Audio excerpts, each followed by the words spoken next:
Meeting is short to me, so, or whatever. It's not clear in my mind exactly what you've done. Today was only scheduled to be a work session. I see. But since we have a funding deadline for a grant application, and we can only adopt a resolution that's not a closed session at a public meeting, we just have a regular meeting after, only to adopt that one resolution. Aren't all of our meetings combined meetings now, public and work in public? Except the December one, because there's a lot of wrap up at the end of the year. Okay. So right now we have time for public comment, and since I'm facing you folks, I go around the room once as a rule. All we need, because this is recorded, make sure your best side is off for the TV. Just state your name. You don't have to give your street number, but the street that you live on. Okay, hi, my name is Michelle Goldberg. I live on Ravine Road. I'm here on behalf of the Mom HSA, Mom Elementary School, one of the co-presidents of the HSA, and these are two other co-presidents with me. We were here because there's been a bunch of issues. First off, I own a dog. I love dogs, so we'll just get that part out. There was an issue, as you might all be aware, on one of the high school fields where a student was bit. And because of that, there's signs all over now saying that dogs are not allowed on the fields or the school fields. However, in front of Mom's school, it says that dogs are not permitted on our field, but it does not say it's not permitted on our property. As well as the fact that, if you're familiar with Mom's school, but I do have pictures just in case, our sidewalk basically is the front of our school. We don't really have much property in front of our school, so our drop-off and pick-up area is where children are walking in and out of our school. So that being said, in the mornings at drop-off and at pick-up, there's a lot of times dogs along our sidewalk, which is not safe for a lot of our students who are either one, scared of them, so they're skirting around them with their backpacks trying to get to their own parents. Dogs are sometimes fighting or barking at each other, which is scary. And also for the dogs themselves, though they might be sweet, as again, like what happened on that field, we don't always know how a dog is going to react. So we're here to hopefully find a way to get it zoned so that during drop-off and pickup, the sidewalk in front of our school could be a dog-free zone just during those time frames. So for the safety of children and the dogs, we just think it's an important thing. Let me just make a couple of comments and then ask you a question. Sure. First of all, Board of Ed property belongs to the Board of Ed. So they have the ability to say no dogs, they have the ability to say no ball playing, it's their property. The sidewalk is borough property. Right. However, this reminds me of some of the problems we have with pickup and drop-off time. The problems arise from school parents. Correct. It's the school parents that bring the dogs, it's the school parents at Tribble Park. And my question to you is, between the school administration and the HSA, you can't oversee your school parents? You know what, our principal feels her hands are tied because it's public property. There's only so many times she can say it, but she can't do anything about it. It's public property. So if you sent a note home We do. Stating dogs are not to be allowed in front of our school, the dog owners ignore it? Yes.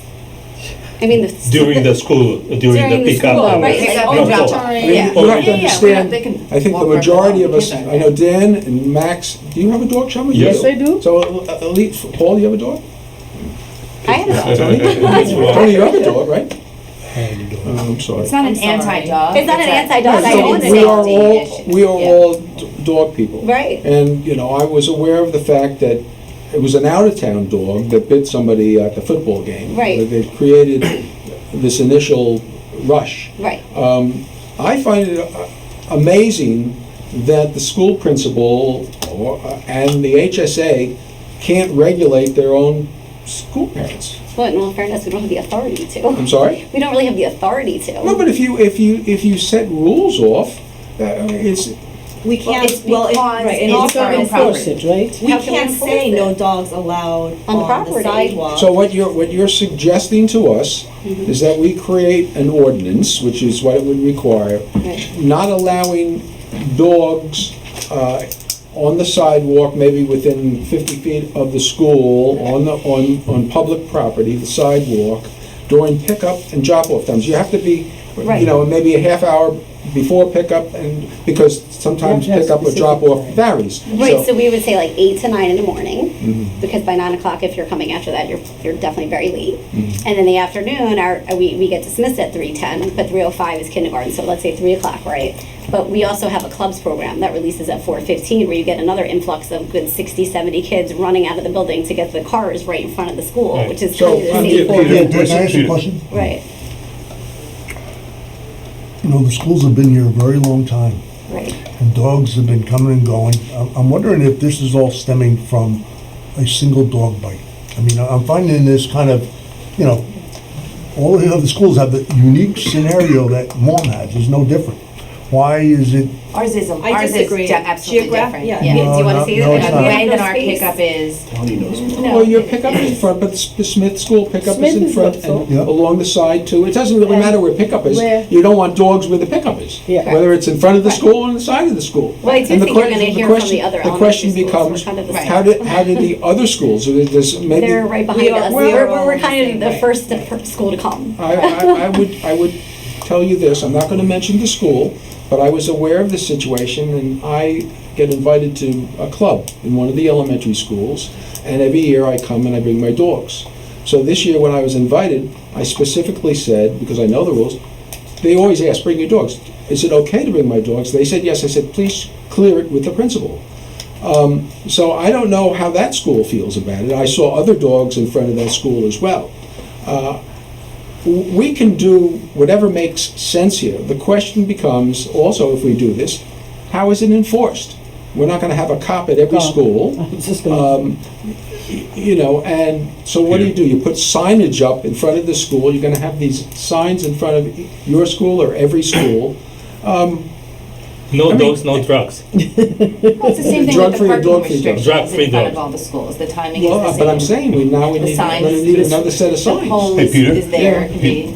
Perhaps we schedule this as a topic with joint use with the Board of Ed to kind of flush it out, to see if it's with all 4 elementary schools and what needs to be done and with the Board of Ed, you know, because obviously, think if we were to that's a- do something like this, We you need have the board's support. a joint use. And you would with- do it for all the with schools, Board of not Ed. We do it just one. We'll put that on, consistently, in fact, it's a. It may already be on the agenda. I think it because is. They I have know, an I item think about it is, yeah. ordinances, it's just that it's not clearly defined. Right.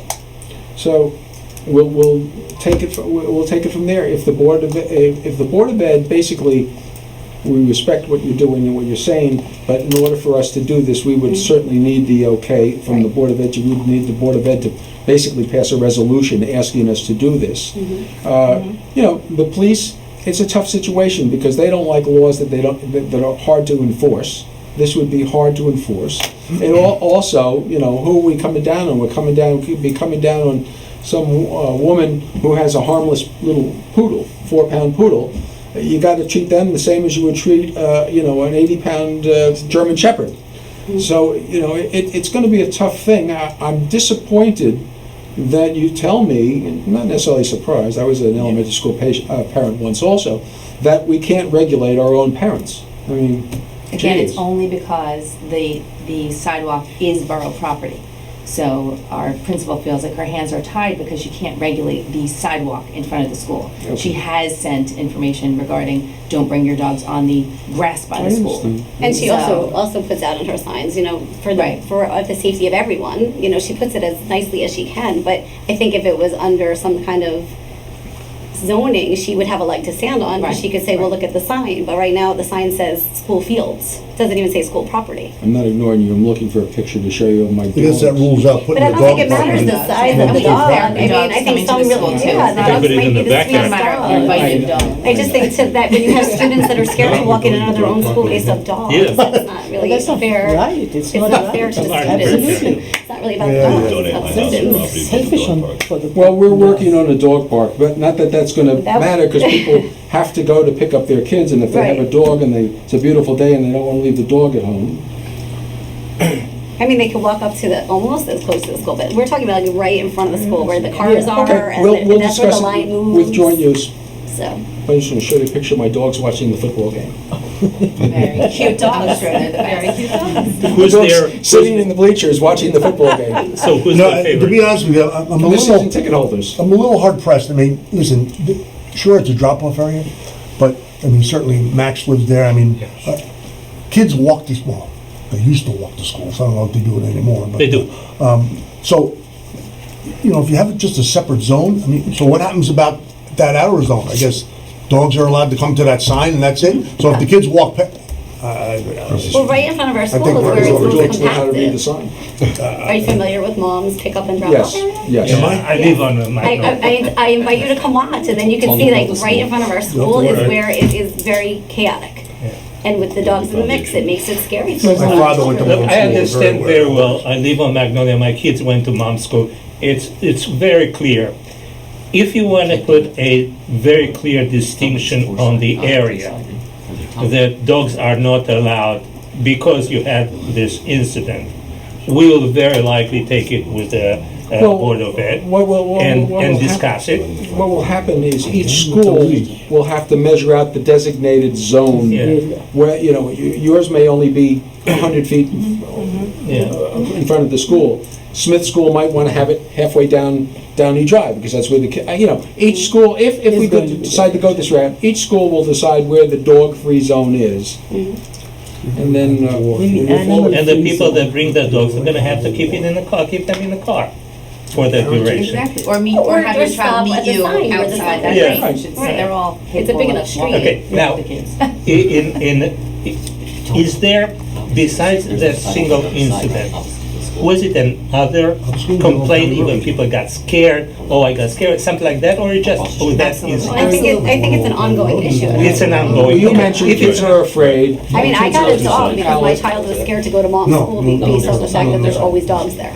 Okay. My older children were there, and we figured we had to get her over the It's fear. our little ones. So it's more the kindergarten, first, and second graders, No, I and those are the ones who understand. it The first thing I affects. do when I have kids So if and it's an dogs around ongoing kids is ask, issue, is anybody it's scared different or than allergic? one The incident. second Yeah. grade comes in here every year, Right. and they're disappointed if I don't have my dogs there. But the first thing I say before gonna they be over there move in with the is, sign. No is dogs. anybody scared or allergic to dogs? Unfortunately, people picking up kids don't always think of that, and they don't, you know, we, as dog owners, we suffer from the people that are inconsiderate, whether they don't pick up after their dogs, Right, or whether right. they're Absolutely. just Right. oblivious to fear and allergies. So we'll move forward with the joint use, and you might want to let the people on joint use know that you've come here and you want them to support this, because they Yeah, go they to the could Board of say Ed and let No, them they're decide not to aware, do it. they're in on it. I aware, mean, they're, like, yeah. we've had discussions on other levels. We've had it with Like, our principal, we've had Had it it with with- the Okay. presidents. We've had it with the superintendent, superintendent, so. We just, everyone thought we should come directly, so here we are. That's right. Thank you, Ed. Thank you you, for we your appreciate time. You're that. actually right, that's the right way to do it. Thank you. Thank you. Thank you. Anybody else care to speak? I wanted to speak to this issue. I didn't mean to speak tonight, but I regularly go to Palisades Park for a doctor's appointment, and there is a playground in a school, and there's a green sign. I took a picture of it, and it clearly states on the sidewalk there, where parents might come and pick up their children, it says no dogs, no bicycles, no dogs, no this, that, and the other. So that it's a green sign with white letters like some of the Tenafly signs are now. We have them in our parks. There's one in And, Park yeah. Doggy Park, there's one in Griffin Yeah. Park. And No dogs allowed. You know, I mean, I raised 4 children. I had a dog, and I think there are just some times where we have to cede to the parents and the children, even though we love dogs. I don't agree that we should try to allow the dogs to be there when the children are afraid. I think we really need to. I'm with the parents, Okay. because And the good- I lived through that too. And the good news is, council members, dogs don't vote, so we don't. There you go. So we cannot vote, we can't vote. But the sign works, because Yeah. I Okay, went no. there every 2 weeks, and I don't think you have any resistance here. I think we'll move it along with, Yes, you know. absolutely. We just need to get the direction from the Board of Ed, since it's in front of their schools and it's their children. Great. Anybody else care to speak? We'll close the public comment section, and Great, we'll move on thank to you. our All right, agenda. Thank you. Thank you so Have much. a good night. Next is municipal field turf replacement, and we have with us our borough engineer, and I know Perry very well. My son Bobby. Bobby, I've met Bobby also. Perry was very involved in the initial installation here, which is where I first met him. And I would say that that installation went extremely well and served us well. And I think you were also involved, were you involved over at Geisinger Field? It was, yes. I didn't see you that much for that, but, Yep. so you're 2 for 2 so far. Thank you, sir. Okay. Thanks for having us in. Yeah, thank you very much. I think you have the, We don't have one of those things, do we? Do we have the easel stand? That's it. Well, I think everybody's seen a Yeah, football field. it's haven't We they? get the gist. part of the capital budget, can we have an easel? But I think they use it for the How zoning about we board. put it in open space if we use it for recreation? No, but That's zoning fine. board uses it in the room. There's one that stays in the chamber. Yeah.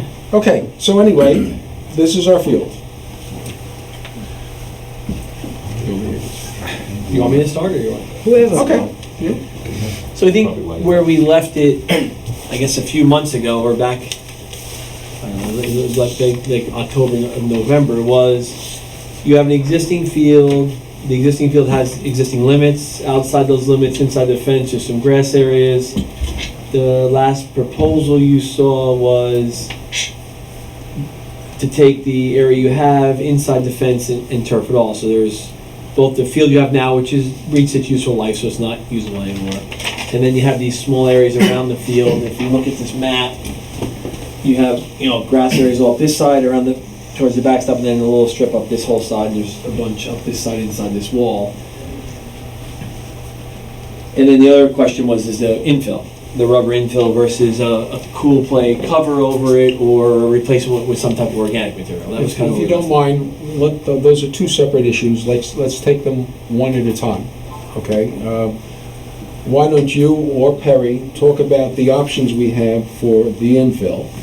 And you can each give us your recommendation as well, and taking into account, of course, price, and then the members of the governing body can ask any questions they want about the infill.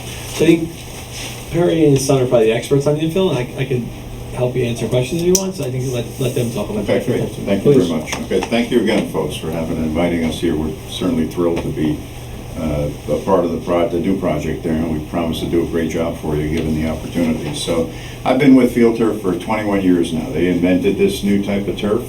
Used to be the old AstroTurf carpet, kind of like what's on the ground here, and it's sat on top of a rubberized pad. So Field Turf was the innovator in this industry now. We presently have about 750 fields in the ground in New Jersey. Proud to say Tenafly is 2 of them at your high school and here at the Borough Complex as well. So of those 750 fields, the use of recycled granulated tire rubber has been around for a long time. This is not something that's new. You've had it in your field here for 12 years now or so. We've been building these type of fields for about 22 years since Field Turf started out there. But even prior to that, they used recycled tire rubber in ice rink matting and daycare center flooring for running track surfaces. There's been a lot of uses where children and adults the same have been around these materials for a long time. There's been over 90 governmental studies done where they study this tire rubber and its ill effects possibly on the environment as well as on the users there. So we are very confident to tell you from our company's perspective, our industry's perspective, and all of the other experts that have taken part in these studies that there is absolutely nothing detrimental that any of us really should be that concerned about. Although there are some materials that make up tire rubber that if you read through them and you see what they would be concerning but that can be said the same of this carpet or this table that's here or not. So some of the things that have put the fear into that tire rubber may be toxic in some way or shape or form is when these materials are burned or there's an acid type introduced to them and the off-gassing is tested. So, but I would let you be the judge of that yourself. So we're not the experts. I work for Field Turf, so we have an interest in this, but my son Bobby's going to hand out to you a booklet that I had emailed. He has previously called Safety Proven with Science. So this is a booklet that Field Turf assembled that touches base. There's nothing in here that's opinion by Field Turf or our company or the industry itself.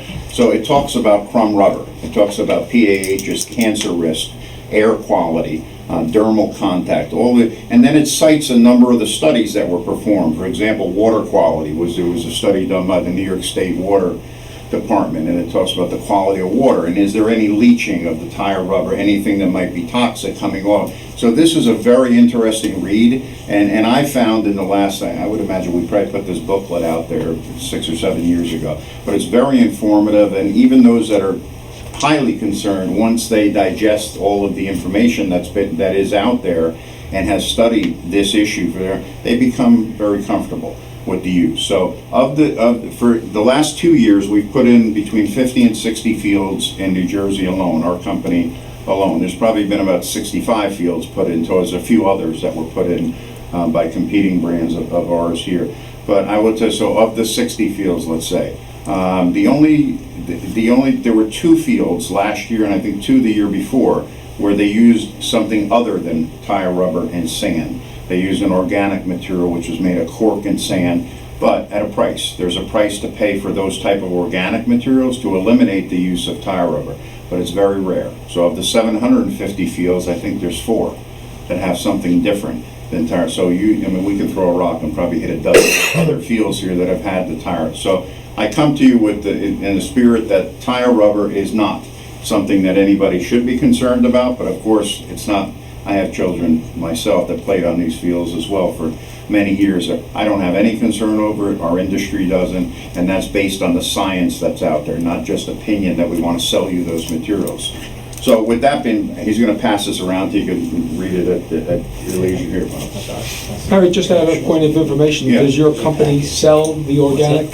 We do. So that, Yeah. it's not like you're trying to, No, absolutely not. So we offer every type of what we would call an alternative infill that's available out there. But I have to say to you, in most parts of the country here, it's not really common that these materials get used. And in the case of the 4 or so cork fields, or maybe 5, I think we did here. Bob, it's 3. It's 3.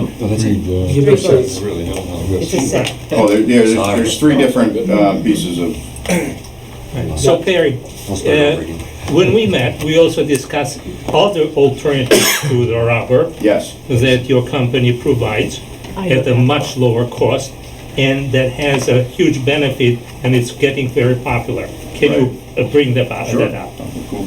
So let's see the vinyl. Yeah, so if you don't mind, Councilman, just let me finish my thought on that. So the alternative infills, there's a lot of different, and Field Turf, our company, being the industry leader, has really taken the lead on that for many, many years now. So there's nothing out there that we don't offer to you. There's sneaker rubber that's granulated. But once again, it's rubber. And if you dissect a broke down sneaker rubber, you'll find some of the same things that are in tire rubber, and you may have a concern about that. There's rubber coated sand that's out there. There's something called EPDM that's out there. That's a man-made rubber, the rubber that's used in track surfaces. There's all different kinds of alternative infill materials. All of them cost more money than the traditional recycling of tire rubber and sand that goes in these fields. There's organic options, fully organic options and that would be cork and sand. But when you use cork and sand, it's not as resilient as tire rubber. The tire rubber is very resilient for safety, for head and neck type of injuries. So you have to put a pad underneath the field. So it adds, probably adds about almost $2 a square foot to the cost of building a field. And those organic systems have issues with buoyancy. So you have heavy rainfall, that material wants to float a little bit and move around the field, which triggers a little more maintenance on the field than you would have here, where you have hardly any maintenance at all. So there's some negatives, there's pros and cons of all of those items there. So one of the things that's really innovative, that's really taken the market kind of by storm now, is a material that Field Turf makes called Cool Play. So Cool Play is actually, it was produced for high UV areas of the world, actually. So Southern California, New Mexico, Texas, Florida, down in Georgia, wherever these fields are subjected to UV. We only deal with it here for, 3 months a year really, where it's any serious UV. They deal with it 12 months a year. So those fields get really hot, and you guys know what your field gets like in the middle of the summertime, not that you use it as much. So Cool Play are these granules here that are made of, it's a mineral. It's a mineral that's combined with It's called a thermoplastic elastomer. It's like a resilient plastic. Some of that material is made from the turf fibers that we recycle as well. So this material, this is what's in your field now. So just picture this as a shag carpet. Your field is a big shag carpet. From the older, we all had shag carpets, right? Everybody in the room, nobody really young in here. So this is the carpet backing, and the blades of grass come up here about 2 1/4 inches high, right? That's what's in here. So this carpet backing here sits right on a bed of stone, underneath that drainage stone that's compacted like a pool table. So the carpet lays right on the stone, the shag carpet, and then the carpet is filled in. This is what you have out there now, okay? And this is what we're recommending.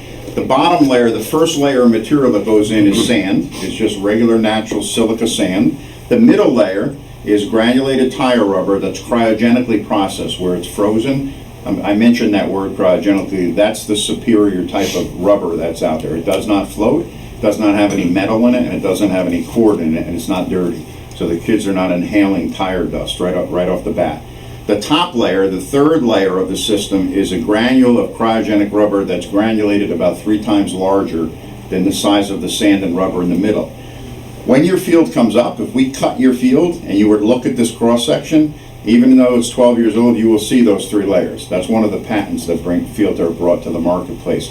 And this gives because when you play sport on these fields, too soft is not good. Too soft is just as bad as too hard in a field. So different type of injuries come from that. So we tried to get to the right, just not too soft, not too hard recipe, and that's what this does, okay? So what Cool Play does, now Cool Play, the use of this material takes the place of that top course of rubber, that larger granular rubber. So the field comes up where we're going to be extracting all of that material and rebagging it, and we test it to make sure that it's not contaminated with anything and that it's good for reuse. And I will tell you now, almost every field that we've redone here in New Jersey, they have elected to take advantage of that reuse or a credit for reusing that material. There's no reason to throw it away. It's highly resilient still. It only loses about 1% of its resiliency over its life, because it's only really with the top that's seeing that sun that's going to try to dry that rubber out. So we're going to take everything out of the field, remove the carpet, dispose of the carpet, regrade the stone base, make it like a pool table again. Any little deviations or settlement will get cured by that regrading of that stone there. The new turf system, the new shag carpet will come in. All the panels will get sewn in. The markings will get put together in the field. Now it's ready for infill again. So the process now that we've proposed to you is we bring in new sand. So because all this material is now mixed up in these bags that are sitting in your parking lot, so we're going to bring in, and you lost material over the last 10 or 12 years, right? So you kind of lost enough material almost equal to the bottom and the top of the field. New sand comes in. We take what we took out of the field, make it the middle layer in here, because it's all combined now. The top layer, we don't bring you new rubber on the top, we bring you new Cool Play. So Cool Play, these granules will be like a loose granular cap on the top of the field.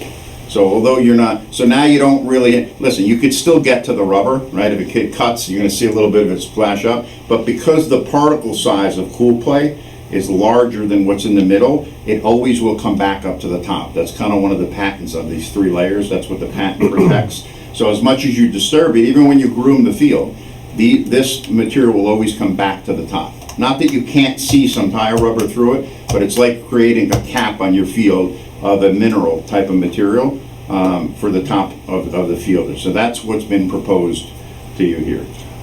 Now, So one of the advantages of the Cool Play is the field won't get as hot in the summer, because Cool Play, Mayor, will keep the field 35 degrees cooler. If you go to Edgewater, so Right. we didn't do the field, but we went to Edgewater when Montville was looking into this, and they're under construction on their field. And in Edgewater, there's portions outside the field, like warm-up areas that don't have Cool Play, but the whole field has Cool Play.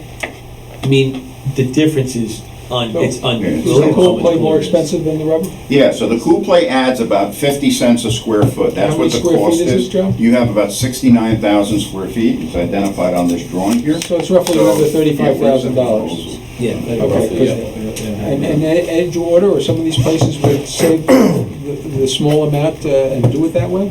They did, They elected to buy Cool Play for the whole field, but that was a 240,000 square Yes, foot. a huge. My last question is Yeah. longevity. We got 12, 13 years out of Yes. this field. Does the Cool Play impact longevity versus the rubber at all? As far Cost of as, Cool I Play guess is it's new, so $34,800, okay.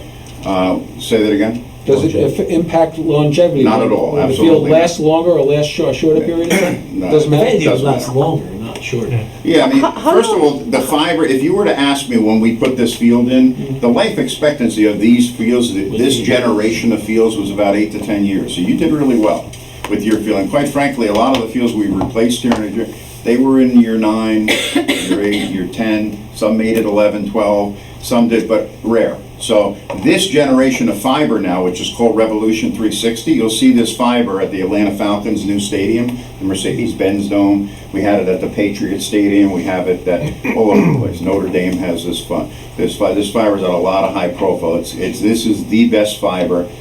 Penn State does a testing of these fiber that's ever been made, actually, for durability. So we don't have Revolution 360 fiber. You want to just show them that?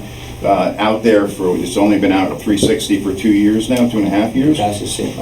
But we expect the longevity of this fiber to be greater than that, of course. And that's based on all this testing For all around in How 12 long years, we'll is- hold you to it. How long has Cool Play been around? How long is what? Cool Play been around? So Cool Play's been around for about almost 5 years now. Yeah, so it's very popular. Like almost all the fields that get done in those hot climates, they elect to use Cool Play because of the 35 Remember, it was degree. invented for the fields like in Texas and Right. Florida. Those places were really struggling with heat, these fields, because it was 35 degrees hotter. Correct. So But one there's of the- been no issues vis-à-vis the playing or the maintaining No, to be it. honest with you, when I mean, they- like you said, with the cork, it could float. And Correct. what about this? No, I it mean, does not if you float. go to Edgewater, it's in your backyard, it's not far away. In Edgewater, go right down, that is in there, in play, and it's been there for a couple of years now, and it's in great shape. So, Perry, I have two questions. Yes, sir. First of all, you told us about a few fields that replace rubber with Cool Yeah, Play. you don't mind me sharing that with the Yeah, group? please do that. And the second one is, if we now go back to layers, we discussed different layers, why is it necessary or not necessary to have an additional layer or not? Can you get through that, through the G-force and the... Yeah, sure, okay. Would you please? So that's an easier one to tackle. So Gmax is a term where they measure impact, right, to a surface, and it was established years ago when they were trying to figure out head impact to dashboards in cars for automobile accidents. So you've heard that term Gmax, right, before? So in the world of our athletic fields, ASTM formed a committee called the F8 committee, and the test method is called the F355. ASTM, they drop a missile, which is the weight of a human head, okay, from a 3-foot fall height, which is the height that typically North American football, where you slam somebody to the ground. So they were trying to establish what's the height. If you were to test the surface resiliency of a playground, where you had a 12-foot sliding pond, what would that zone be? You would need a really resilient surface there to protect somebody's head or neck from a fall from that high. So in athletic fields, they used the toughest sport, right, or the most contact sport, which is football. And they said, what's the best test to test for football? What's going to be safe? What's not going to be safe? We need to come up with a recommendation that's out there. So they formed this committee of like 25 people, orthopedic medicine people, athletic people, and they came up with a recommendation. And the recommendation was, when you test these fields by that particular test method, that the result of that field, the Gmax value, remains under 200 to be safe, to avoid life-threatening or critical neck and head injuries, okay? So, under 200. So if you asked ASTM's committee members, well, what should it really be? Should it be 160? Or should it be, they would say 199 is safe and 201 is not. That's all they want to tell you. So the closer you get to 200, the faster your field plays. The softer it is, the lower that number would be, okay? So here's an example. We went to Don Bosco Prep we resurfaced their field twice already. And we gave them a grooming machine that aerates the sand and rubber, makes the field softer. After you groom the field, it gets soft again because you're breaking up the sand and rubber. So it was 5 years into them using the field. Well, the machine comes in a crate. It was 7 feet wide. So I went to Don Bosco and I see behind the shed the wheels sticking out of the groomer. When I walked around, it's still in the crate, and it has 2 flat tires. They never use it because the football coach said My kids, I'm trying to get them scholarships, and I want them playing fast. So if I can get them to gain 30 more yards a game, it's to their benefit. The soccer guys at the school want the field to be groomed. They want it grass-like. They want it softer. Shows you who's in charge there. Exactly. So you have to kind of find the politics of the sports at every school that gets played. What do you want of that? But quite frankly, Field Turf puts a mass amount of materials in their field there.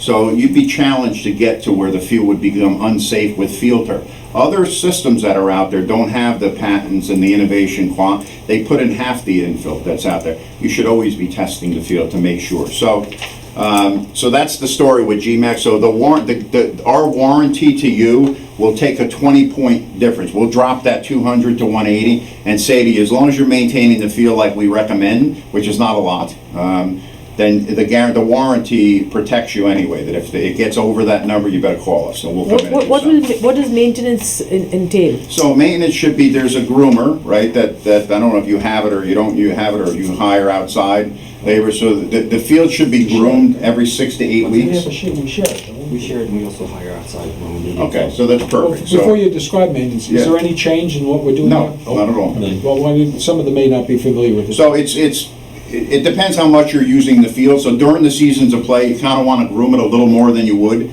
in the off seasons there. But I would say every 6 to 8 weeks, you should be putting this machine on the field, driving the machine north and south, east and west. All it does is aerate. It has like these it aerates that sand and rubber to loosen it up. So it decompacts it more or less, and then there's brushes that brush the fiber up. So you want to do that because, so for example, you have a soccer goalie standing in this little circle, in this area here like this with cleats on. He's going to displace some of that sand and rubber sideways, right? So after 3, 4, 5 weeks, 6 weeks, that area might have, here's the blade of grass. The only thing holding the blade of grass up is that sand and rubber. So you're filled up like this, and it holds the blade up, and it tries to get the blade to stand up. But if that area where the goal crease is, if the goalie is displacing material and there's only that much material, this fiber is not strong enough to stand up. It's just going to go like that. And when it goes like that and the kids are stepping on it, it's going to break the fiber prematurely, and the sun's beating the heck out of that sideways fiber that's laying on the ground. So it's important that grooming process, it brings that sand and rubber level all throughout the field. So where you're playing baseball or softball, they're sliding, right, at second base. They're digging a hole at second base, but you need to always get a can and put some material in there. So you keep this fiber exposed at the same length all over the field. We have like clients that have started to use plastic leaf rakes. So they, after a baseball game or softball game or a lot of them in a row, they'll bring a press leaf and just rake the rubber back into where it is and just brush it real quick. That's what I was going to. It works great. That's what I was going to ask, because I'm sure our field is no different. It's a multi-purpose field. Right. So you've got problems around the pitcher's mound, because the softball pitchers are digging. Yeah. You got problems around second base. Right. You got problems on both penalty shot areas Yeah. and the goal areas. So my question would have been, can you intensify maintenance on those areas with a hand rake or something? You can. And he says it's okay. Yes. It's not going to, it's not going to No, impact. so what we do now probably didn't do 12 years ago. When the new field is put in, we like to hold about an hours-long session with the facilities people, whoever you want to invite. You can invite your coaches or whoever might have something to do with carrying the field. And we'll go over the manual with everybody. We'll bring the piece of equipment out and show you exactly, here's how you use it, here's when you should use it. Do you have a question about vomit, or if somebody bleeds, how do you care for it? What do you do at second base? What do you do at home plate where the sliding? So there are all of the methods, we leave extra material. Those areas they should not wait 6 to 8 weeks during baseball season. Somebody should go out maybe once a week, maybe twice a week. If you're using a lot, with a coffee can of the sand and rubber material, just rubber material, kind of use a plastic rake, as Mr. Hippolyte suggested. Spill some rubber in that area there, so you're kind of maintaining it. The other thing you do is they have companies that are certified by a turf manufacturer for like $2,500 a year. They come in once or twice a year. Right. And they'll inspect your field, find these areas, fix them for you, and then if you want to pay a little more, they'll disinfect it too. So they'll throw some disinfectant and fabric softener on it in one mix. And it kind of disinfects it against any fluids that may be there, and they also prevent static electricity. So And it's cheap. I think New Providence does, I think it's like $3,000 a year. And they come twice a year. It's great. That's worth it. Perry, can you bring out the issue of layers? How many layers are necessary? If you need an extra layer underneath or not? Okay, so there was a question asked about an underpad, a separate pad, which they used to call elastic layer or shock pad, right? So back in the old days when it was this carpet, this knitted carpet, looked like Brillo pads, right? Everybody hated it, but it was the only artificial turf out there until field turf came along. So there was no sand and rubber. There was no loose, granular, resilient material. So you had just this carpet. So you had to build this pad underneath it. You had to put a shock pad, a foam pad or a rubber pad underneath the turf on top of the stone. That is a dinosaur technology. That's done. You don't use that anymore because the resilience comes in that loose form now, and it emulates natural grass. Like the old artificial turf wasn't really grass. So right? your It was recommendation is basically what you showed us. Correct. Those 3 layers. That's what your high school has. Yeah. Now, I just have a question about, I'm trying to understand the dimensions. Is this what we talked about initially? We wanted to turf the whole area. Well, we're going to talk about that next. That was original, well, they're showing you where it's not Right. turf. So now, That's if you have this, just as a question for you, the existing, if we use the existing area, do you need an engineering plan? Do you need anything? Or you can just basically go for it? For the old plans that you have? Well, if you're not doing anything new, If we just don't do anything new. yeah, then Andy's group doesn't really, they're not designing anything new, right? They'd just be representing the construction of this project and making sure that everything went the way we were proposing it to you, that stone was regraded Right, with if you laser use grading. the existing footprint, I mean, the only thing we were provided under the initial service, if you even wanted it, was bidding support. You're gonna go out through the co-op, we're gonna help you set the co-op up, you can get the prices from them, we verify it's right. Yeah. We verify, that's minor. So There's that's no- contractual obligation. Yeah, there's really no engineering on that. The only thing you need would be construction and Well, oversight. then I think we have a good understanding of the first part of the equation. The second part of the equation is whether to do that, just use the footprint that's there, or to enlarge the area that's turfed. Mayor, can I I'm sorry again, because I lose my train of thought. I must be I'm getting old. Before you just move on to that, the councilman asked me to just share one other thing with you, and we'll get off of this Sure. infill thing.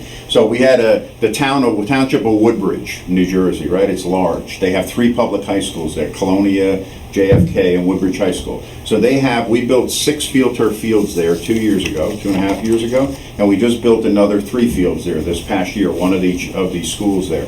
So they had a group of residents from the town, very small group of residents, but very vocal, that had issues with tire roof. They were concerned about the tire roof, and they wouldn't leave it alone, and they looked and studied and whatnot. So we had talked to them about pool play, and they kind of embraced the concept that the Board of Education and the municipality bought these fields together and said, well, that's great, we're putting pool play on these other fields, that's a separation, it's a loose cap and whatnot. So what they had us do, and the group that was opposed to anything using time, was actually, they embraced this. They thought it was wonderful, what they decided. They had us go to the old 6 fields that were 2.5 years old, scrape up that top layer of rubber, scrape it up, vacuum it out of the field, and put cool play in addition to, and everybody's thrilled down there with cool play. So it's become more popular. In New Jersey, I think the last 2 years, we probably did about 15 fields with pool play this year out of 53 that went in just in New Jersey. So it's gaining real popular. The year before, maybe 6 or so. So even in the northern climate, it's becoming a kind of a big deal here. So I'm sorry, Mayor. So to get back to the second part of the equation,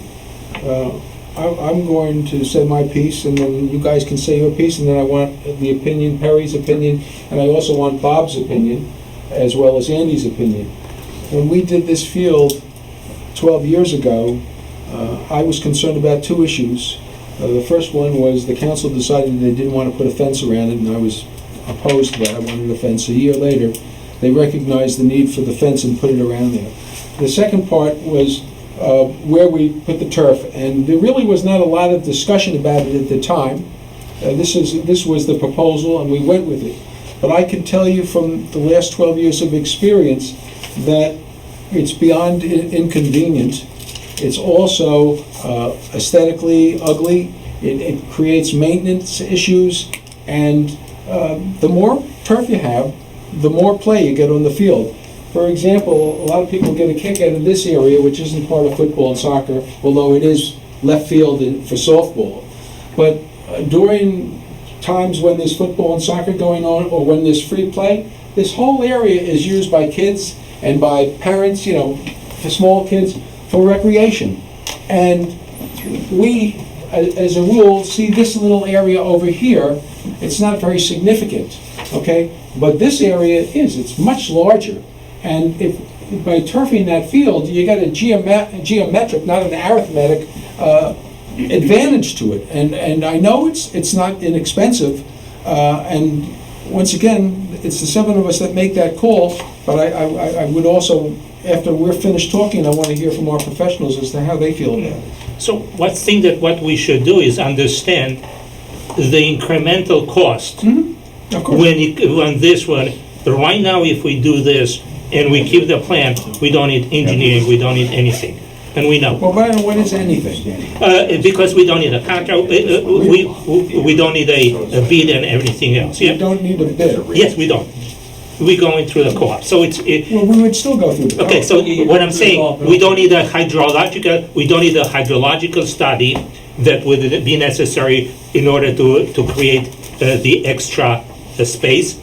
So we want to understand when we're looking at not only the cost for Well, we need the filter, all-in cost. including the difference- engineering and difference- everything else. I think we told you this last time, but I'll say it again. So if you're gonna do the whole area, What does whole area mean? everything Just is, that everything, strip? no. Can you show it? Whole area, the Can you whole show it? Why would you He's want it showing. around those small areas? For what reason? Nobody's playing there. What? He just explained it. Well, No, I those thought narrow areas around this on the right hand side. The one Who's near staying the there? field, near Well, the, have you ever been out there? Yeah. yes. Okay. Well, you could also make a case, well, why do we need a 100-yard field? The kids could play on an 80-yard field. It's really the same thing. I It's mean, not. Well, it is, Chama. If you were out on the field playing, you would I'm just understand. talking about why do we want to Yeah, spend the yeah. extra money for that little strip around Yes, here? she's Who's talking playing? about this. Yeah, I'm just talking 3 about feet. this 3 feet here, The 2 3 feet. feet. there. We Nobody's understand that using you would extend this one. We just do not understand what the 3 That feet of like. longer piece on the left-hand side, yes, I may be Exactly. persuaded. So we're trying to minimize the extra cost. This, and this, irrelevant. Perhaps we Well- talk about the money, so we Yeah. understand what Yeah. we're talking about. So let me tell you the money difference. So I'll start with the existing field. You take your existing field as it exists today, which is As is. electronic today, and you replace it, your cost With cool? Well, cool With cool play, play. cool play. Your cost for just the turf manufacturer is $368. Yeah.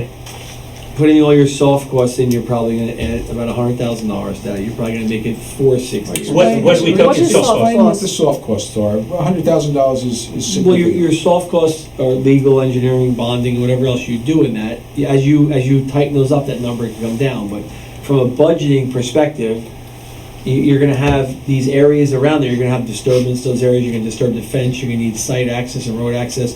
Field turf doesn't include any of that. What do you mean? I didn't understand what Okay, you said. we So have field to- turf includes taking the existing turf field up, Yeah. removing it, recycling it, bringing it back. Everything, the access to get there, the area that they work around, whatever they have, that's all extra, so that's all gonna be included. So you're gonna have other costs that are included. It's about, on a 368, it's probably about $100,000. For the extras, or not? No, you have No, to, okay, so- let me just- let me- Yeah, let's go start over again. you have to, Can you break it down by the numbers? I'm well, not ballpark. that's what I'm trying, I didn't digest that for tonight. If you wanted, I could break it down Okay. exactly for you. All I'm trying to say is that from a field turf perspective, from a Yeah. co-op perspective, there's a process you follow. You go through the process, you join the co-op, you award a contract to them, it's $368,000. It's $368,000 to do that field over again, recycle it, take it away, minus all the things that they exclude. And it's normal. You have to give them access to the field. The fence has got to come down to put it in. There's going to be areas around that you have grass that they're going to disturb. That's your job to restore. All that stuff is yours to do. They replace your field and they leave. And then you put your fence back up. You take the road back out. If they disturb your parking lot to come in and they ruin it, you have to fix it. Yeah. So you need to have soft costs in So your what you're, job. what you're saying is, I mean, we have to acknowledge this. Yes. If we put in our budget for $368,000, You're short by money. the time this project is over, we're gonna be short Yeah, of up course. to Understood. $100,000. Yeah. Understood. Yes, I would Understood. make it, You I can would break make it it down further for Yeah. us. Right, I would make it, under that situation, I'd make it 468. No, but we need a breakdown of all I will those soft just, costs. so, yeah. so you'd be done. That would be an estimate for you, you'd be done, you'd come in that, there or below that. Under the other proposal, which is what I think your recreation director is looking for, turfing all areas inside the fence. That means grass and So you're talking about not only the big area, but the little areas too? all of them. Everything from the retaining wall, everything inside the fence that's either grass or turf and wall, you're gonna replace all that. Right. That does require some engineering because you're taking up existing grass areas and you're turning them into turf. There's drainage design involved. Then you throw in the cool play and the extra turf. The number field turf gave us for that, which I gave to you already, was $449. So their original price was $368. It was $449. So just on the So it's perspective, $80,000. 80,000. Then you have to, your engineering number is going to come up, and I think we gave you a So number. It was about like 150, right there. 6. I have to look at the number. I think the number was 608 all in. So it was 608 all in Versus? versus 489. 469. 469. Yeah. 469. Yeah.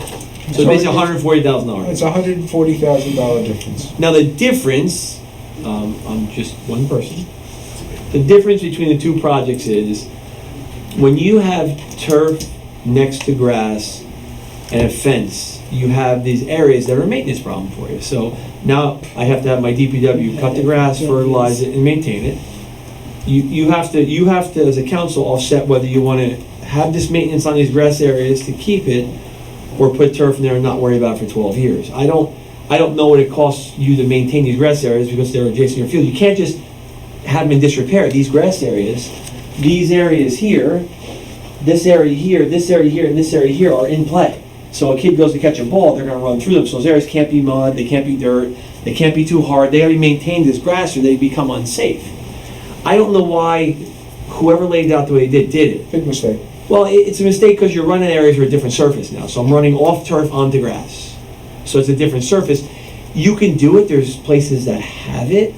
It just throws in another level of maintenance for those guys. And that's, you kind of have to wait. I can't tell you what to do. You have the cost, you know what the costs are. So it's So hold on, 449. Max, hold on a second. Yeah, I'm gonna put it down so I know. Jamie, what do you want On to a recreation standpoint, on our side, we had this issue this year actually, between the turf and the dirt, it's uneven. So that's actually a safety hazard. Secondly, our football sleds, the sleds are, I don't know if everybody knows what they are, the push sleds. They're getting stuck and we can't seem to get them. In the dirt. They get stuck, our goals get stuck over there. We have storage there of goals in which we have grass growing and weeds and things like that, of that nature. And it's hard to get to. It's nobody's fault. It just kind of happened over the years.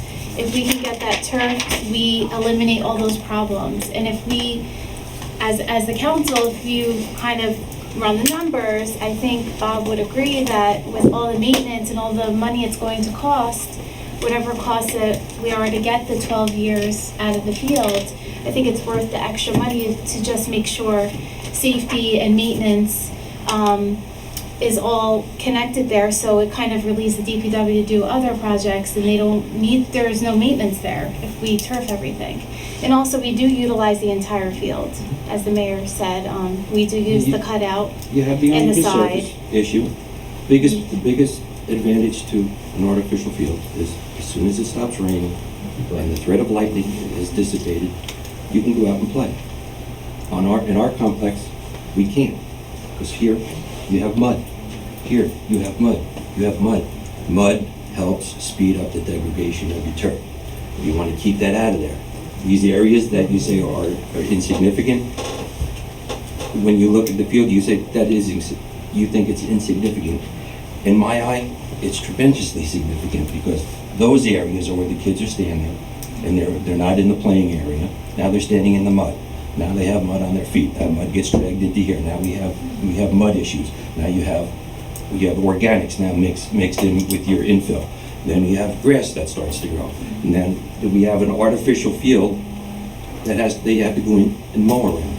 You're playing. This whole area, I have to mow. We have to mow. We have to mow. Most people don't realize your playing field is the field surface itself, the out of bounds lines, plus you add 15 to 20 feet. That's the run-on area and the safety areas for kids to stand and play. It's not just that out of bounds line. So you have to include in your designs and your thought process and grades that 15 to 25 feet, depending on the sport. Some sports are 15, some are as far as 15 almost to 25 feet is to the left for kind of a, it's not part of either the football or the soccer field. The runoff Well, for the soccer. it's the runoff for soccer, football, and baseball. Yeah, but I'm saying the field is ending before that, the soccer field. You're right. I'm just trying to understand. It's foul territory. It's out of bounds for all of the official games, Yeah. but not for the free play. Exactly, so that's exactly the point. It's the free play that is really mostly Well, affected. but he is also being correct that, you know, we have a carpet. You want people to bring mud and dirt onto the carpet? Of course not. When they come off the street and they go onto the field, they don't. But this is where all the soccer benches and the football benches are, and when they come into the field, the dirt comes. We're talking, if it's $140,000 and we're going to use this for 10 years, it's $14,000 a year in cost, which I think will cost us more to maintain the grass. We're gonna have to I think we're being penny wise and dollar foolish. I don't think we're gonna make the decision today. Nobody's going to make a decision. Yeah, so we understand the numbers, that was the important. I think, Andy, what would be most helpful to us is if you can give us a breakdown of the soft costs, just so we understand. On both proposals. Both Yeah, proposals. exactly. And I'll attach two proposals. Okay, That's a good right. idea. That's Well, what hold we're it, gonna no, no. Hold it. I know mine, they're their proposals, not mine. So So I'm just there gonna add the There are soft. two? There's, I just got one tonight, which How come we only is, got one? I just got this one tonight from, Is that addressed to me?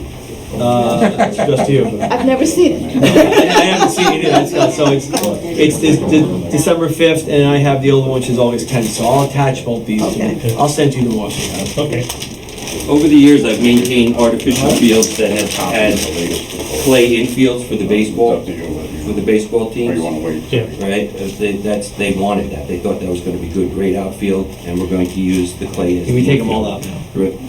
They've all been taken out. You know why? It rains. You can play on the artificial dirt, Yeah. you can't play on the clay. We understand, hopefully we're gonna And get then the the numbers. perimeter so of we can those make a Once we decision. get the numbers, I think We can make a then we decision. can make an Can I educated can I just say decision. one other thing, because Andy, he's absolutely right, but I think initially, there was a little bit of confusion as to how big or how large these extra areas were, right? So we were measuring, trying to get an idea. You know, this is all irregular, right? All around here, around your retaining wall. I mean, when you get over here, there's some areas that are 2 feet, then it goes to Well, 12 keep feet. in mind, we didn't put the fencing in when we did the field. Correct. We didn't put the retaining wall in when we did the field. There was a big fight about the Right. fencing, which I lost. Okay, so we put the fencing in afterwards. Yeah. That's you're gonna do it the right way, Yeah. and do it all at once. So the point I'm making, Dee, is the curb has to be, the turf attaches to a curb, right? Yeah. So what, the danger, where you have that lip there, because the curb is kind of exposing, it has to come out of the ground, the curb has to be extended to right in front of the fence there. But I don't know that we're totally done with calculating how many square feet that is. So I'm not sure that our figure is totally accurate, but Andy had his guys actually do So you a mean we better might have job. overestimated it? Under. It's never overestimated. I'm not sure, Yeah, but please. so Andy's team Unless is we can ask for gonna, the they have best the price. right dimensions, so we were just kind of comparing our notes as to what it was and what the limit's gonna be, so I think we need to just revisit that to make sure we're not telling you it's 80,000 when it could be 120,000, and maybe it could be less, I don't know. You have a good pencil sharpener, right? Yeah, I do. So let's get those numbers All right. before we can do it. Okay, we Okay, thank you. understand. I think we Okay. understand. Thanks for your time. All Don't right. forget your Thank you. turf Hey, let me here. just point one other thing out to you. So in the proposal, just so you know, so the reuse of field turf material as Yeah. recycling, right? It's kind of, A bonus. yeah, well, it's our material. If you were to just put that back in the field, it would separate into 3 layers again there. So it's something that we can do there without a violation of it. I hate to use that word patent, but that credit that you're realizing here. 37,981. Yeah, so at the top, if you were to just remove the turf and dispose of it, right, it would cost $76,000 just for that piece of it. So the credit, the reuse of the infield gives you back $38,000. Oh, okay. So that $38,000 recycling credit pays for Cool Play. Pays And you completely. still have $3,000. And one last thing I wanted to point out to you. Do you play just softball here, or you play Little League Baseball? No, too? no, hardly ever, Really just if ever.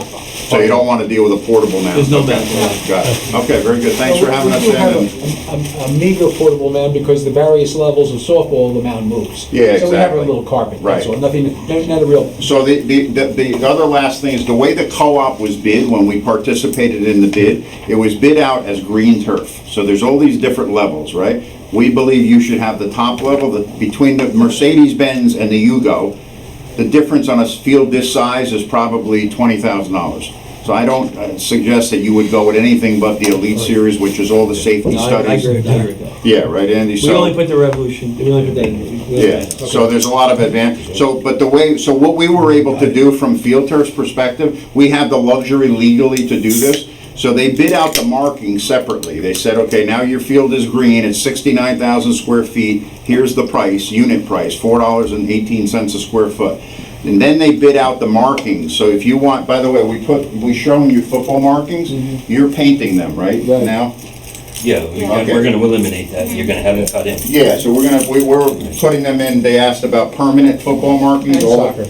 And soccer, and baseball, and softball, or whatever. But all of your markings will be permanent. So the point was, when the bid took place for the co-op, they charged per sport marking, right? So all, like the football field, all those yard markers, there's 410 of them in there. We would have to go in there, shear them out. It's a lot of labor. It gets expensive. So football markings are whatever, $15,000, right? To that.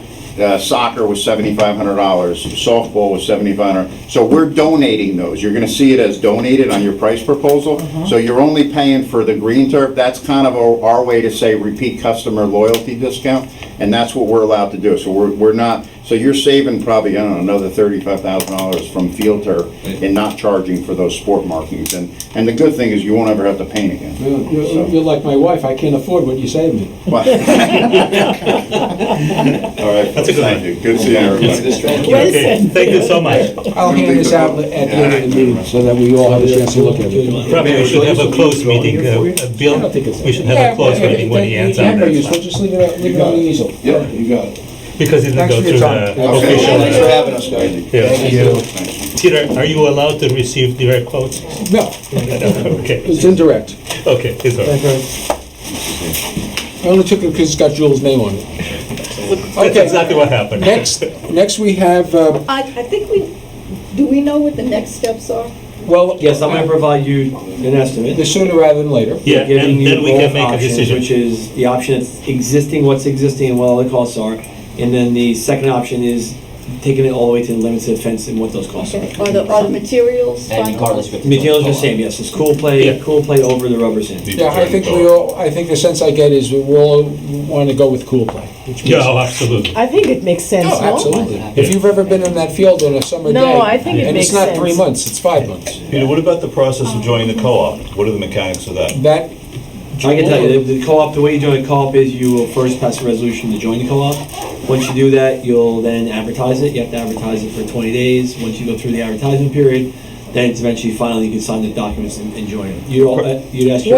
What do we have to advertise, that we're joining You're this? joining a co-op that's Yeah. out of New Jersey. So you're joining a co-op that's out of New okay. Jersey, the state You said, requires. is this some something we regulation. can do now, or we Can have to we wait do till the that? first of the year? You need a resolution to join. I Or want. next, Well, no, we do have 20 days left, but we probably have to have a special meeting just to, No, we have No. a regular meeting on the 12th. yeah. but then we don't It's a have 20 resolution, days. only needs one Resolution. vote, one Yeah, meeting. so no, I don't, let me, No, no, no. Mayor, let me just, because we just did this in the Borough of Montville. If you have the desire to do it tonight, you're just passing a resolution to join the KPM co-op. And what's happening is you're going to join it, and then once you do it, the state of New Jersey has things you have to do, which is advertise it. Once you advertise it, then you authorize your administrator, a tonight's resolution to sign the documents to go through. You don't Can need, we do it's it one We're saying resolution. tonight is not an action. Oh, okay, whatever your next meeting is. you can do. Or are we doing a special meeting at the end of this? Is But not the an action special meeting? meeting. Next week. The special I meeting thought was we had- advertised for only one resolution. Okay. So it would be I can on get you the top. information. False advertising, it's okay. Yeah, I'll get you all the information in Lizette that we just did in Borough Month. Okay. So you'll Okay. answer. Thank you. Next is flashing pedestrian signs. Max, I think you were most interested in this, and we have our engineer here. Yeah, second, where is the? Rob Chamberlain's Under not here to be tonight, considered. Joe? He's here, he's just here. He's here. He's here, definitely. He's out there. All right, okay. Chief Robert, Good afternoon. Chief is looking different. I wouldn't have recognized him. I couldn't recognize you either. I but I'm didn't here. recognize him. I don't think we have any handouts or anything. No, we don't. All right, So, I'm not sure how you guys want to go about this, but Rob, I've talked to you numerous times about these flashing signs, and Max has an interest in it. What we're not interested in doing is overpaying for them. And we get a sense that there are signs out there that are relatively inexpensive, a couple $1,000s each rather than $20,000 each. Did Bob Covert left? I believe we have the ability to install them ourselves. What's your sense of them? I've seen some ones you're referring to. I just went to Teaneck to look at one that was installed by the popular park down by the railroad tracks. I don't know that location. Boating park. It's a push-button system with solar assisted. It's a device I had seen something advertised on traffic meetings, traffic association meetings, and as opposed to it being, an older style, overbuilt system, it's almost a device that is attached to poles. It's dual-sided. It's a cheaper alternative. I'm in favor of them. We've talked about that also too, but I think I've told you before also in the past, and I'm not sure if I'm documenting this, but what I'm in favor of, or what I promote, is a push button system, because I believe the always flashing ones are going to lose their effectiveness. I believe like a flashing amber light like Dean and East Clinton Avenue, it's just white noise. I mean, people will just get used to it, but if you have something that is push button activated, it's new, it's fresh, and when it's activated, something's different here, it'll draw your attention. That's what I feel would be most effective. Now, I'd come to you when we were getting ready to put this crosswalk out in River Edge Road. We coordinated with Mazer and Andy, and I was pushing one for there also too. And is Bob Colbert here? No. He was here. We had to get county approval for it. I don't need him. Well, I think it'd be helpful if you do. So while we are waiting for him, the signs that I see when I drive on Dean Drive through Englewood, those are different? Yeah, They have yellow those are flashing permanent. signs. Those are Those permanent. flash all the time. Yes, Those are they flash all the all the time. time. You're talking about these flashing. They have the always flashing have an effect. They have an effectiveness, but I think there's some obviously the ones that would be better suited. I think Andy agrees on the push button ones. But what I was about ready to get at the River Edge Road one is that I was pushing for that push button device out on River Edge Road. We get county approval, and then one day I called Bob and said, "Bob, did you put signs up?" And he goes, "No, did you put the signs up?" The county had put up the required pedestrian signs. Right, that's what it is, because And- we call them and No. So we No, call no, them and we watched it, and it works without the flashing light. Something in it. I think that I'm pretty conservative, and I'm not looking to just spend money for the sake of spending money. I think in that location where I thought that it was really warranted, I don't think it's needed right now. Well, maybe in that location. So Correct, that correct. one is for children coming from school, Well, and they it's a lot come of during the folks. day. The other issues are basically in areas where people cross at night or so, which is different than those areas. True. Well, for example, following what Max said, Dean and East Clinton, Exactly. yellow light. People get off the bus at Barrett's, and they have to walk. We had a fatality, Yeah. guy walking and crossing in front of the bus, but people crossing that intersection as well as crossing East Clinton. Do you think a push-button sign? Can't have them at a traffic control You device. can't have that traffic control device. Because it's a conflict. The traffic control device is what takes precedence. I was approached for somebody saying that, the Tenafly house, Yes. people going from there across into, what is that, Washington? That corner near the one parking location- lot, the and one they said location they're that comes to very my mind concerned about is that. Tenafly, Washington, I think would be a good location. A very But good location. why are we talking so generally? We've identified the locations. The intent was to look at those locations and give us an assessment. We're talking like we have an All right, established location. why don't we do this, okay? Yeah. Let's simplify matters.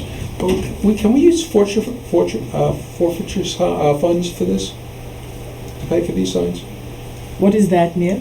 That's money we collect, the I don't believe prosecutor. it. I don't believe you can. That's for law enforcement purposes, for things that aren't budgeted for. Yeah, I don't believe you can do that. Can you, Plus, I actually almost gonna, I don't have much. But do we know the price? what? Do we know the price of Well, the signs? that was- Yeah, so the that's signs, my- let's talk about the price of the signs, because I think. My next, all right, so does everybody agree? I think as a trial, let's put one of those signs up, Washington and Tenafly Road. Now, the question is, what sign do we put up? We don't want to go for a $20,000 sign. No, absolutely Okay, So the signs, No. so let's start with the price of the signs. They're not $20,000. They were 20 years ago. The No, we just got a high-end, the quote. high-end pedestrian crosswalk LED signs, I think Chief Chamberlain said it, which are push-button solar assisted. That's the Yeah. key word. Solar assisted means connected to power. The power only comes on when it needs it. So if I'm a solar sign that's not 2:00 in the morning, it's not working anymore. It doesn't work until the next day when the sun comes back out again because the batteries aren't big enough. So they make them solar assisted. I got news for you, those signs that over on Sometimes Broad they- Avenue work forever. It depends. As they get a little, as they get a little, They must be, as they, they get a little bit older, Andy, the battery life, Can the we battery. just get 'em? All the signs that we saw, the specification is one day of life for 20 days of use. Right, as the sign gets older, your What are battery the life numbers? goes down. We'll So- worry about What's that. So the if you number? go, I'm trying. As the life of the sign goes down, so your normal push button solar assisted signs are about $6,000 a pair. A pair? A pair. So you get two. You have to have one on each side of the street. Yeah. One has to face one direction, one has to face the other direction. The wild card in that situation is the connection to the power. So if it's gonna be solar assisted only and connected to power, you also have to pay for your power connection, which could be another $2,500 per load. Yeah, that's going to be more than the signs because we saw the numbers for 20 years of electrician, whatever. If you The go, ones- if you go with non-push button, only solar, put one sign on each side, it flashes all the time. Those signs, you can put them in for about $2,000. If you want to make it on a timer, so it only flashes certain times during the day, that helps to cost. That helps to Andy, cost a little more. non-power assisted solar sign push button, non-power assisted. How much are they? Those are the ones that we you did. just said 2,000, right? No. No. When you add the push button, the cost goes up because the push buttons are wireless, so they need power, they need communication, so they go up. I could price you're probably looking at about $4,000 A pair. to put a pair. A pair or one? A pair. A pair, that's good. Yes, but Because- hold on, wait a second. We're not gonna put a sign there So Bob that thinks, doesn't Bob work thinks it's a little more if expensive. the solar doesn't perform its job, But Bob, If right? you get- Because if you that's get- foolish. hold on a second. Bob, we don't have the ability to do in-house to hook up electric for these signs, do we? No, you don't have any No, electric no. near that intersection You either. need a- No. You'd have Well, to, we you'd have a end up having street light to, there, don't we? what's that? We have a street light there, don't we? Yeah, well, electric code means you put in a box In and the meter meter, and in the everything. meter, yeah. So you're saying the electric can be put in for around 2,500? If it's convenient, if it's not, it's gonna go up. It's If gonna it's go not, up. it needs a little more. Yeah, it could go. A question. Whatever. Chief, you were talking about a sign that was put on River Edge Road and you thought that it was effective.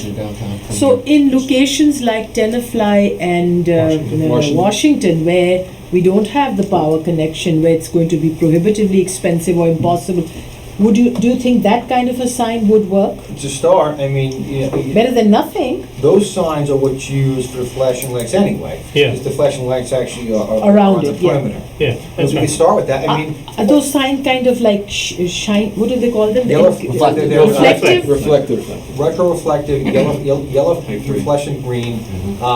Now, again, they're eye-catching. Now, you have those ornamental, nice street lights that's gonna obstruct a little bit of that, but safety, I think trumps that. Yeah. Yeah. Well, then, I think what I'd like to see is that, with the permission of the council, put it in the budget, and Jewel, I don't know where it would go in the budget. Capital. Capital, okay. 2 pairs of For the- signs. Well, wait, for this intersection, you've got you've got 3 crosswalks. You've got a crosswalk across Washington, and then 2 across Tenafly Road. So what would your recommendation be? Just 1 sign on in each direction in Washington, or do you You need a wouldn't, no, sign? you wouldn't put it, you wouldn't put it I on mean on- Washington, I mean because on Tenafly. Washington, you can't put it at a T. Okay, so, So it would only be on. Tenafly Road. okay, so we'll put in the budget for these 2 signs, and we'll see. Let's put in budget 2 pairs. This is gonna be the, at $4,000, we can afford 2 pairs. We'll start with this one, see how they work for 4,000. And if they work, we can put another one on Clinton, on the West Clinton, where we have another issue close to that. Where? But there's a big set of No, lights. you know where that- West Clinton and West Railroad, Exactly. and I Franklin don't think Street, you that, can put one. That would be enough. Hold on. Yes. Where's the other one? That is a problematic crosswalk. I'm in favor of looking to improve the thing, that area. The problem is that, it was your office, General Electric was a vendor, West Clinton Avenue by Franklin Street, West Railroad Avenue by the bank, by Yeah, Wells Fargo yeah. Bank. The problem is, it's very close to the intersection, and I believe the vendor said that it could cause a conflict. Yeah, I don't think, if you're near a signalized intersection, you can't put one in. It's oh, almost. that's right, But- there is a signal. There's a But signal they there. have that. They're very in- confusing. that And I'm signal not there. trying to be a pain, but they have that in Englewood. As you go through that intersection with Palisade Avenue on And- Dean, you have 1, 2, and the third one is fairly close. Franklin Yeah, and West Railroad. yeah, it's very They're close. They're close. So, for me, it basically brings your attention. Well, because why don't we Yeah. order 2 pair, Exactly. and we'll give me see. left field? No, just kidding. Yeah, and then we don't do the extra part of the field. All right, we'll order 2 pair, we'll put 1 up here, and we'll talk about the other pair. Yeah, that's good. And we'll do the reflective one here or the one with the lights? With the lights, with the flashlights. Well, I think we're talking reflective I could ones. start with that. if you Yeah, want. start with the reflective, because if you're going to pay an enormous amount of In the money. meantime, I don't know, 4,000 is the flashlight. With a, No, with but the electrical Max, connection I don't is know if extra. you have any of the brochures. I'll give the chief, I have I think a Chief- brochure from the convention, conference, to look at it, look at the equipment, or maybe I give it to Andy, let him analyze whether you think it's a quality. The prices are low, yeah. you know. Well, so just be careful. Just like the guys selling the field here, the sign guys sell signs. Yeah. I think if Well, you're gonna budget, you have a little bit of time, right? I think if you want a solar sign that's push button but not power connected, Yeah. then the chief should get a price to buy the materials. Yeah. And your DPW should price putting it in, and then you'll have the real number. Exactly. We're talking fake numbers right now. So, Yeah. so the solar guys or girls are not going to give you the price to put in. They don't care. Yeah. They want to sell you the sign. If you want solar assisted, I think then it's you need I have a a power question. It's location. I have a foolish to question. put in the solar signs if there's a chance that they're not gonna work. That's, Then No, you- it happens. then you- No, it happens. I mean, it's Well, not. then that's There's not a ridiculous. chance it will happen if you So get then if what you you're wait saying 5 is winter no days. sol- There's no Yeah, sun. The only that doesn't solar make sign you sense. want is power assisted. You want power yeah, assisted. you only So want then you power need to- then assisted you need because to- what happens in the winter? Right, they go down. So Yeah. then you need to have can't then do you need that. to have a pair. You need the price to buy the material. You need the price to hit the push button. Absolutely. You need a price from your utility company to connect.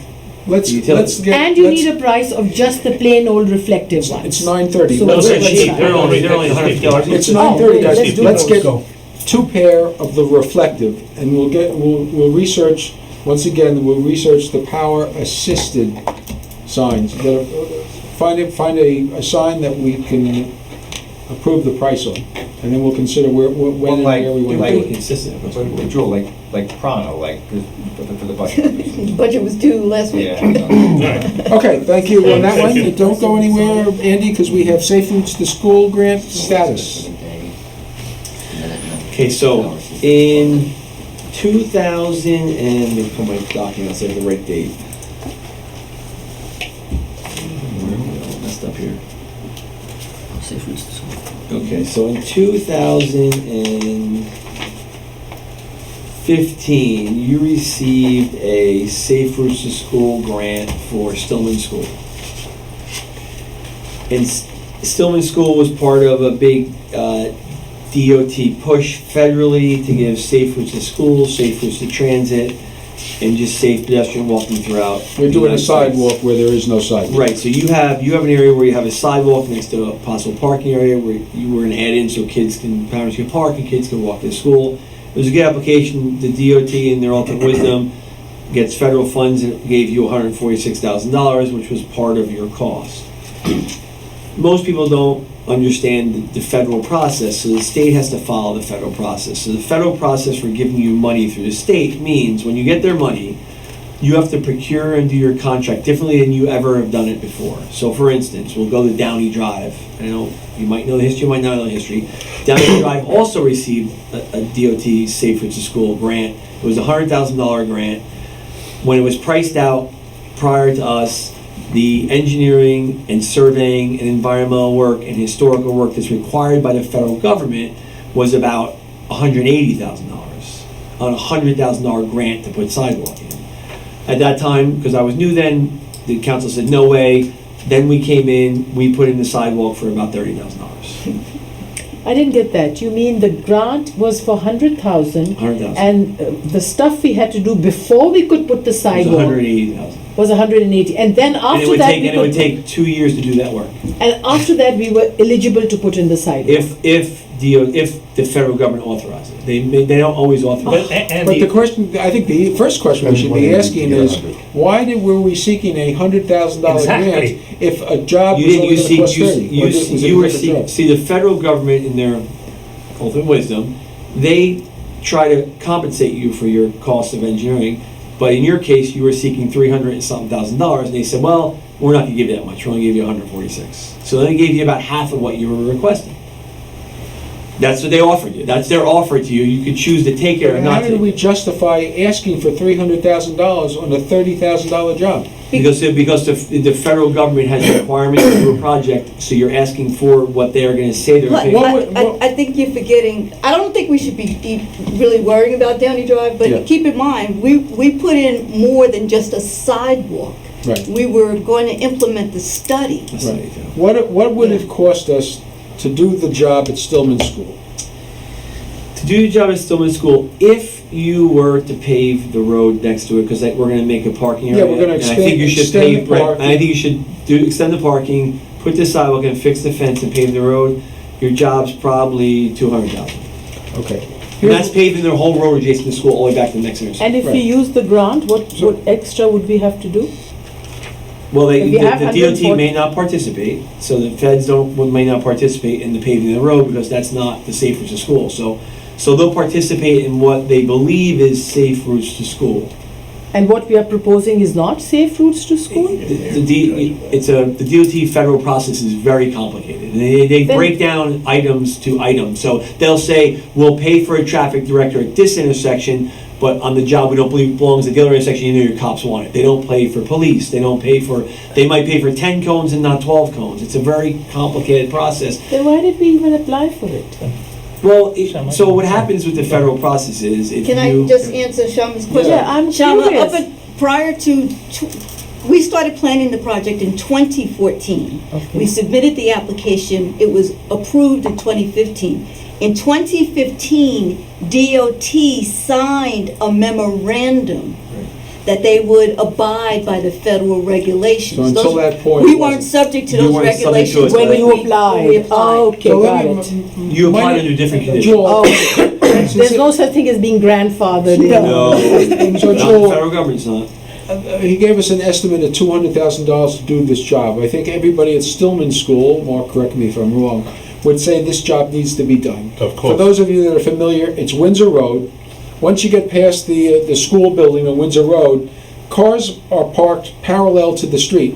What we're looking to do is widen the parking area so they can park diagonally, so they can get more cars in there, and at the same time provide a sidewalk between the parking area and the fence. And that would go the length of the field. I don't know if it's going to go past that. No, we'll not go past, it will go Just to the end of the short of the property. house, yeah, just short of the house. Okay. And why so- are we paying for that? Well, we normally It's a board do of that sidewalks. property. What? It's part of that property, Well, why are we it's our paying for it? sidewalk, though. What? Yeah, but not the parking lot. Yeah, keep in mind, that was Well- the sources of funding and the distribution, it was never determined. Right, so what I'm going to Never was suggest to the council, since this is approximately a $200,000 job, at joint use, we can discuss sharing this with the Board of Education, and we'll split it. We'll pay 100, let them pay 100. But why are we going to say no to the grant? Do we know how much extra the grant will allow, I think, entail? No, that was a different story. I But mean, for this what So we're what's the being story told- with this grant? Yes, What will it what's the cost us story to with this enter it? grant? What we're being told is it's gonna cost us So, more. We don't I'll know. try to explain to you. The grant you've been offered by the federal government through the DOT is $146,000. Yeah. In the DOT process, through the feds, they require heavy-duty engineering, heavy-duty environmental, heavy-use surveying. So for instance, to put in this sidewalk, you need a boundary survey for every property that surrounds the area.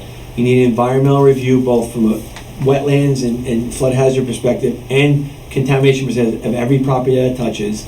If anybody within the limits, if you encroach on their property for a grading easement, a taking, you have to have a meeting with them, your attorney's gotta meet with them, they gotta work on an agreement. There's gotta be a public hearing for each property individually, and it has to go forward, and they have to have the ability to meet with the feds and prove to the feds they were not forced to give the Well, property. wait a second, the only You have property to have- involved is the Board of Ed property. No, because you're gonna go up along the sides of those other properties, so your project touches the side. There's no properties. You No, we're touch not their gonna property touch. lines though, so they're involved. There's no properties involved. You're gonna go past the school to the next intersection. You have to go all the way to the next intersection. Why? No, I asked you, I said, we'll run this parking area and the sidewalk to the end of the school property. I The said, we're not sidewalk, gonna- the job was to take the sidewalk to the next intersection. So there's one other house? One other house, yeah.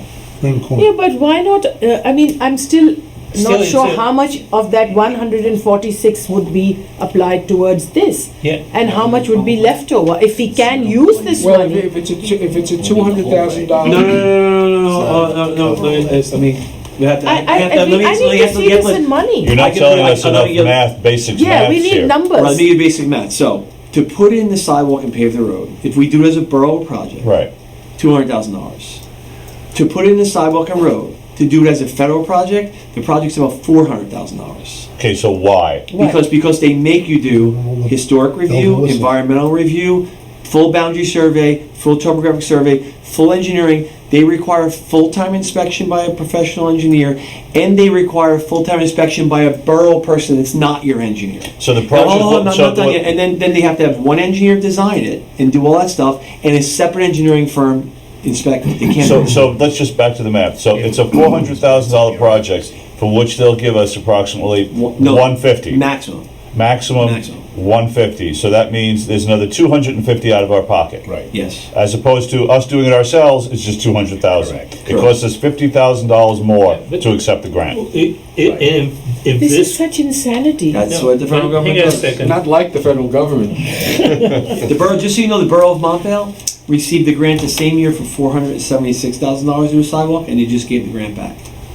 Okay, but And they're you gonna do their you say sidewalk. 146, is it guaranteed 146? No, it's up to a maximum of 146. So they cannot even So give us the- a Go number. down with the up to. let me just go, let's talk about it. If we reduce the borough project, we can have it in the ground next year. If you do it as a federal project, the earliest it could be in the ground, if authorized by the federal government, would be 2 years from the date you start. And we've already waited 3. Well, that's why I'm suggesting we, first of all, I'm not optimistic that the Board of Ed is going to authorize an expenditure of $100,000 for this sidewalk. They have no problem if we pay for it. But I believe that we should suggest a partnership. It's And- their school, they should be more No, worried so- about the security and safety Right, well, than we should. they are worried, but, it's our kids and our people also. That's why I'm suggesting a Much more partnership. they should be worried You know, about it. we went through this whole discussion for the swim club parking lot, and I would everything think else so. we do. So yeah, but it- Now, that's just because- from a perspective of engineering for us, if you do the DOT federal project, we would recommend you hiring a different consultant. So we recommend you hiring a DOT consultant who's gonna take you through the process and run it the whole gamut. It's a long process. It's gonna be 2+ years. Are they ever going to designate them? Because that's what They the haven't, holdup has been. they have not redesignated consultants in 2 years. Okay, but I'm not feeling warm and fuzzy about the up to. I mean, it could be 50, it could be 75, it could be 146. Oh, As the process goes on. This is not Atlantic City. If you do historical review, and you Let's find get something, you have to keep paying money to solve the problem. You Yeah. can't stop. let's get a DOT consultant come to- They haven't appointed They haven't anybody. appointed. There are some other that were appointed before. Let's get one. The No. contracts expired and they were supposed to rebid them and they never did it. I There are understand that. no people that we can go out and hire. This has been. No, we don't want to hire anybody.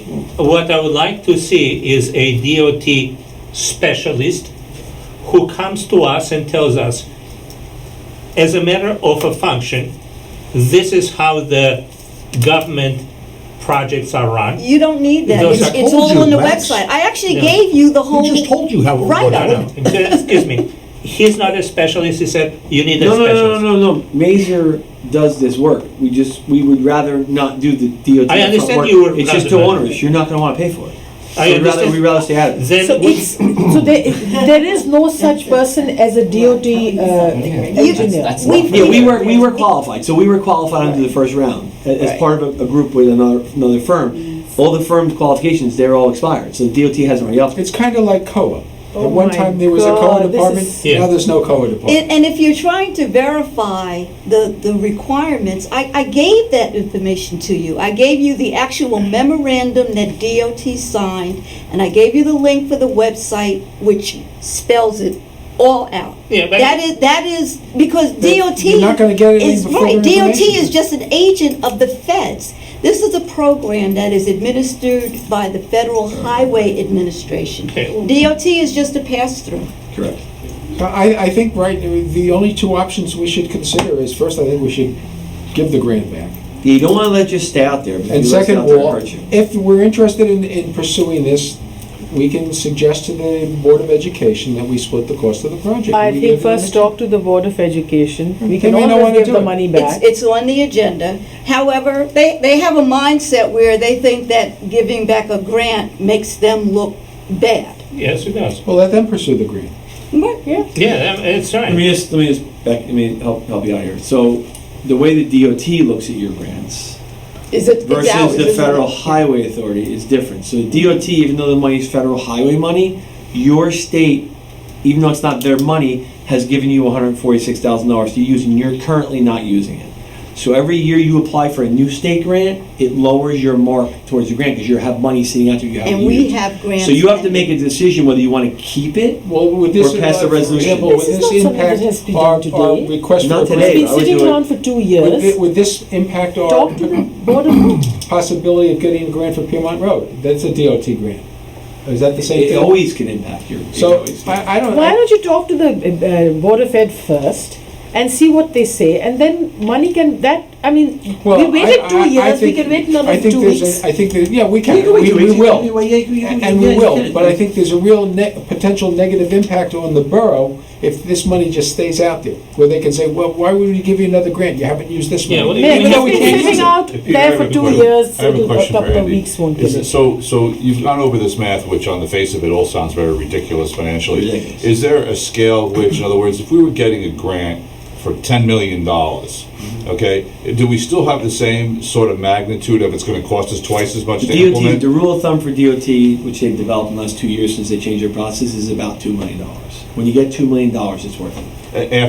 And below that, the administrative costs are too high. So Administrative costs are very high. Okay, thank So you. the next time we want to build a sidewalk, we ask for 2 million. That's it. Exactly. Build a lot of sidewalks. Exactly. Okay, And they keep, just for the 2 years, it really hasn't been out there 2 years because the DOT stalled the process for a year. So it's only been a year. Yeah. What the DOT transportation said was as fine. late as today is from Rich Lovelace, your rep in this area. He said, your year's ending, come into January, you guys need to make a decision. If you're going to keep the grant going forward, you need to pass a resolution saying, we'd like to keep it and go forward, or we're going to disband it and we want to let you release the money. Because they hadn't released the money back to the feds. Technically, even though they delayed the project, your time frame was to construct the project in 2 years, and your time frame's over.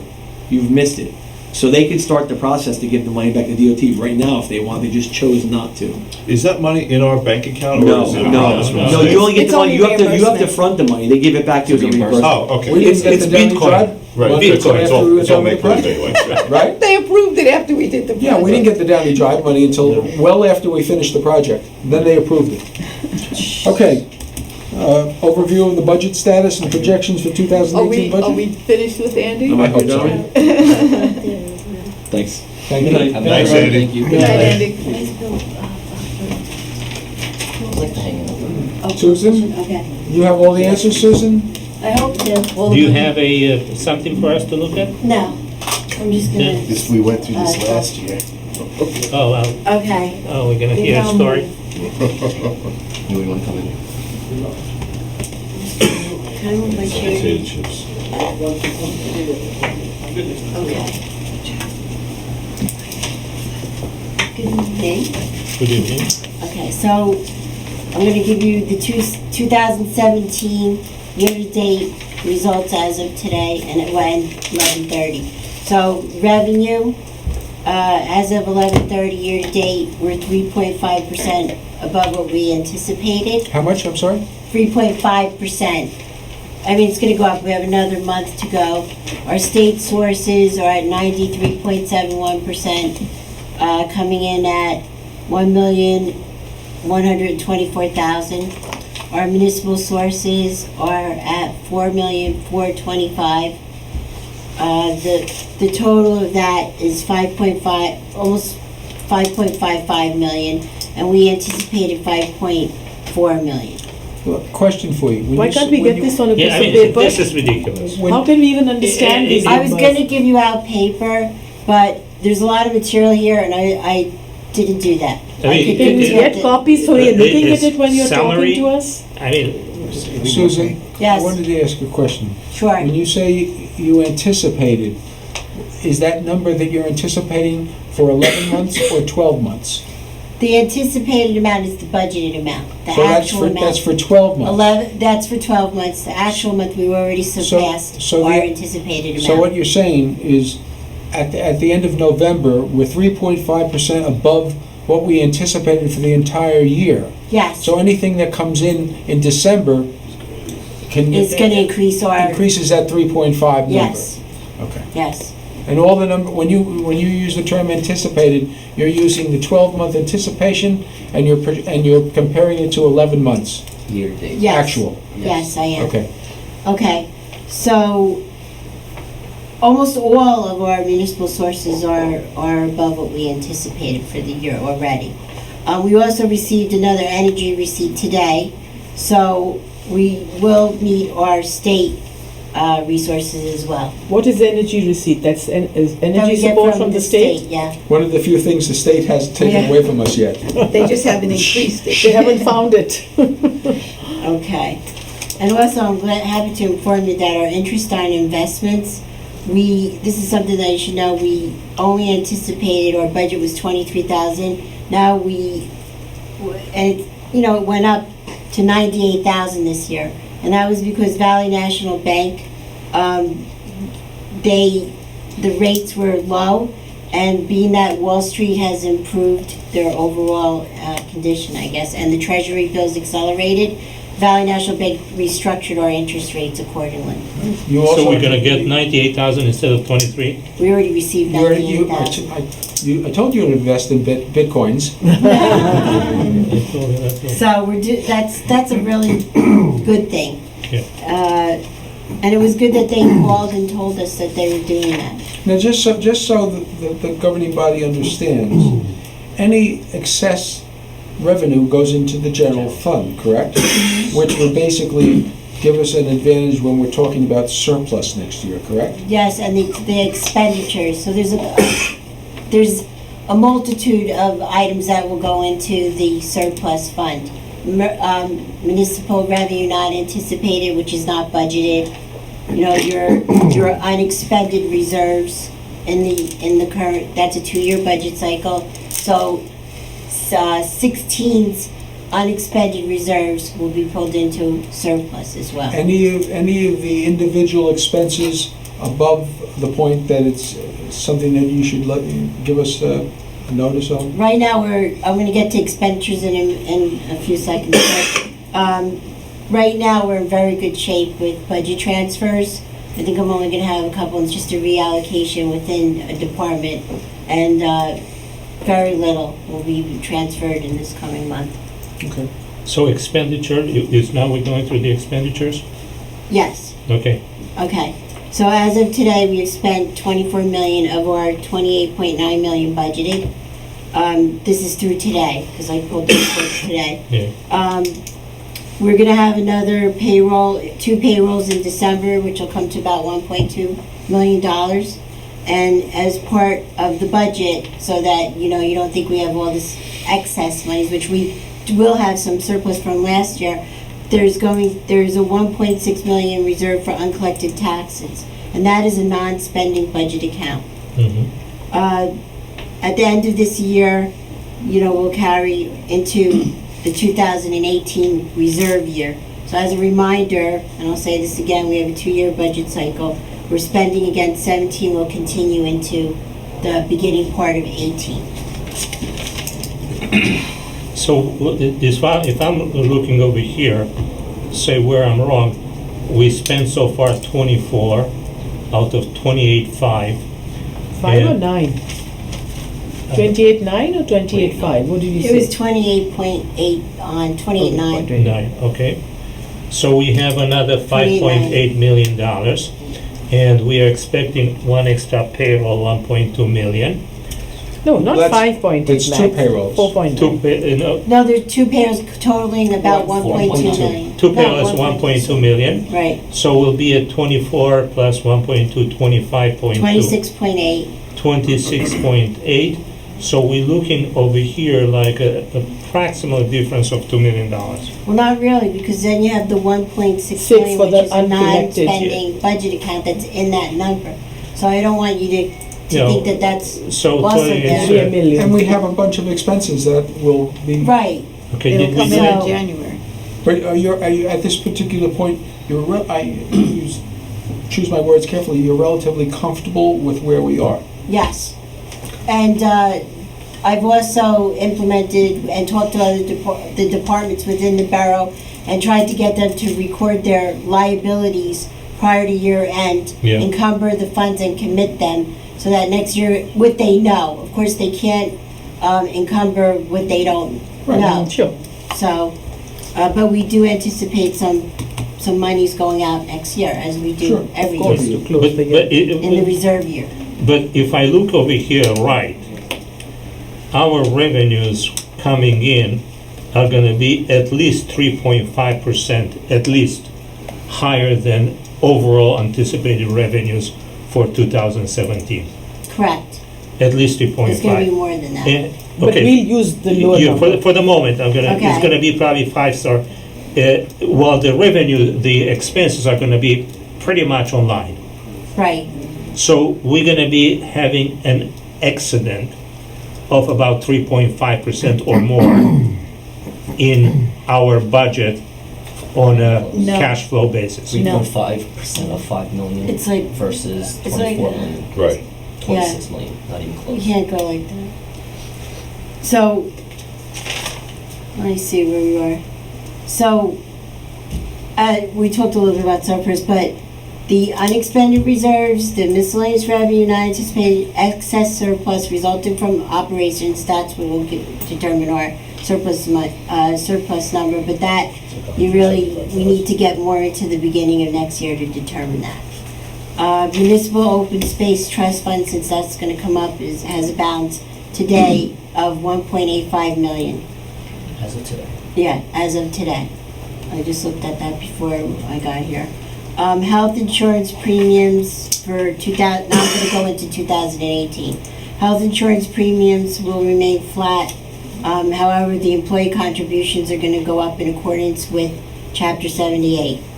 The employee wages, as you know, in our forthcoming budget, they're gonna increase from the contractual obligations, and that's outlined in all the salary ordinances that we do. Every department head where I received their expenditures, they are trying to keep them flat. So I don't think we're gonna see much of an increase in operating expenditures next year. Our debt continues to be stable, and as you all know, that we restructured this year, and we permanently financed our bond anticipation notes with a 10-year general obligation bond, and we will see a decline in bond principal, a slight decline, because our new bonds were offset in part with the decline in our previous existing debt. So that's pretty much going to be flat too, maybe a little bit of a decline. and our preliminary capital plan is at 2.7 million. How much was last year? About 2.6, but then we borrowed about 2.45. Plus, we reduced it to that number. Yeah, The and requests many were of the higher. projects that are in this plan were deferred from previous years. Since I've been here, I know that there was a couple of departments requesting things that we put off because of the big road program that we had. Can you itemize the 2 point, what did you say, 2.7? I can. So, basically, Susan, I'm so sorry. It's very hard to follow. I This know is- it is, and I this was is debating whether or not, but I wasn't really ready to distribute this because I have to tell you that I had the tax sale last week, and basically I compiled a lot of the numbers today, and this is very preliminary, and I feel comfortable with them stating right now, but if you want me to give you some copies, I will. This but- information only came in on Friday. All right, Yeah. we have a week from now. Okay, we have a Yeah, I mean, meeting. I've been really working hard to Yeah. get this together. Susan, we have a meeting a week from now. Mhm. Can we get Can some we get paperwork that and discuss it that that, you know, because it's impossible for us to remember and be No, I able. understand, it's better to see it in front of you. Absolutely. So I could give you some of the schedules, and you have to realize that it's preliminary. If you can do a See schedule what you can next put week. together for next Tuesday. Yes, Okay. because that way we can all sit Okay. down. Next week and- I mean, I don't, just so you know, I don't even have all of the departments' data yet. It's okay, we Well, can it look was- at the major. Excuse me, it was not our intent to escalate the entire budget process by 5 weeks. It's not, So but if, what is it, the only I thing that can we were like- asked to do was to give you a preliminary idea of what the capital. and that's what we want to see. And Okay, so because she's gonna, if you give her a chance, she's Yes, about Here to are a couple of the itemize big it ticket for us. items. That's right. Okay, so basically, I have to tell you that the big ticket items are to replace engine 2 in the fire department for $675,000. There are some public works trucks, a dump truck replacement, replace 1998 Mason dump truck for $65,000, replace a garbage truck for $225,000. Total for the DPW. Total is, and this includes the road program, And $1,467,000. Hold down on, to hold the- on. How much is for the road program alone? $600,000. What did we do for roads last year? We did about- 1.2 million, that was No, the one I think that was that last year? Yeah.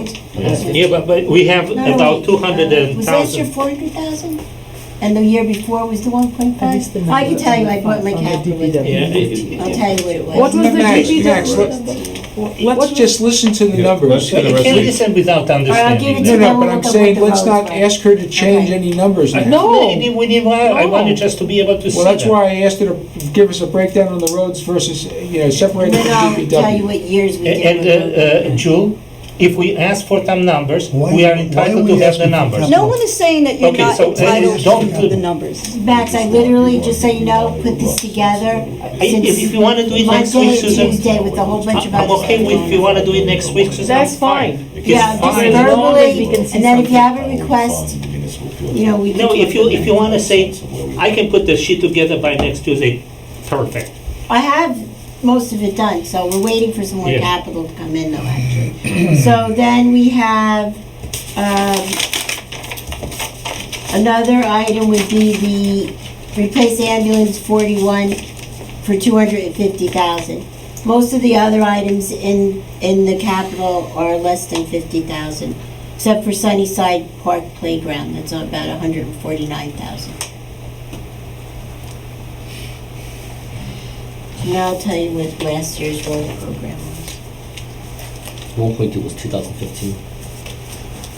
Was it 15 that one? And remember, we have 200,000 coming from this year that we didn't spend on road improvement. But it's Yeah, not but going you see, into road that was gonna be- improvements. you're gonna have to That's a go- separate contract, it's a project. You still have to It's already a complete project. a project with that.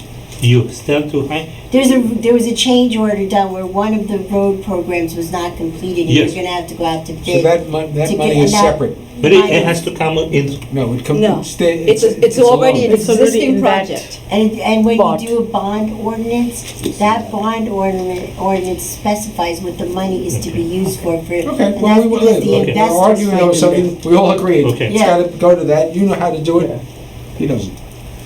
So now let's see the roads. Take me a little while to find them. So, I mean, basically, if you, I'm pretty much done with what I had to say. Well, we're if just anybody looking has for, any- I think the roads last year were at least $1 million. I think it was 400 last year for some. No, I think she's right. It was the year before. For that Yeah, was. that was the big one. Right. Yeah, it was the year before. I The don't have difference to look. this I year, know though, it we was. typically do about 400,000 in terms of local roads, and that's what goes through the Riverside Co-op. But we also have DOT grants for Piedmont, and we have to account for the match. So we can't use, we have to, that's the 200,000 or so that's on top of the 400. Am I correct in reading that grant, gotcha. that that's only for the segment of Piedmont Road between the railroad station and Central Avenue? It There doesn't are go down actually there? 2 segments, and we can, I'll clarify, because I know that there's, we have boundaries, but there are 2 segments. Because the other segment last year was desperately needs to be done. I know, but they used to give us money for an entire road, and they no longer do that. Look, remember, Tenafly Road took 4 grants, I 4 understand that, segments. but do we have? And now we're just Do we have starting. the ability to decide which part of the street we want to do first? Well, it's gotta be logical. Well, I'm saying, maybe we start from the other end. So last year was the 400,000. 400, yeah. Okay, well, That was I applaud Riverside. the fact that you started out So higher Jewel, because that extra 200,000 is really. For so Piedmont. it's a matching no, grant. but it's really 400,000 because they match it. Right. So in grand total would have been 800. And that's an But- all-in cost. Okay. Yeah. Thank you, Susan. You're welcome. So you're Thank gonna you. bring us, you're gonna give us the spreadsheet next, I'm gonna give you a capital spreadsheet. yeah. I'll give you the revenue, Still, I'm which out is here in done. half hour, so make it And quick. the expenditures, I could just give you a I'm doing my year-to-date best. summary. Thank you. Okay, I'm not sleeping. next is the administrator's report. Very short at this time, because essentially, Music to my ears. all of the issues were under, to be considered. Quick updates. As you know, we're having a very short, very brief special meeting tonight to authorize application for our 2017 CDBG grant, and that'll occur later this evening. In terms of updates, if you've been downtown, you'll see that our Message board. our message board is in the process of being installed.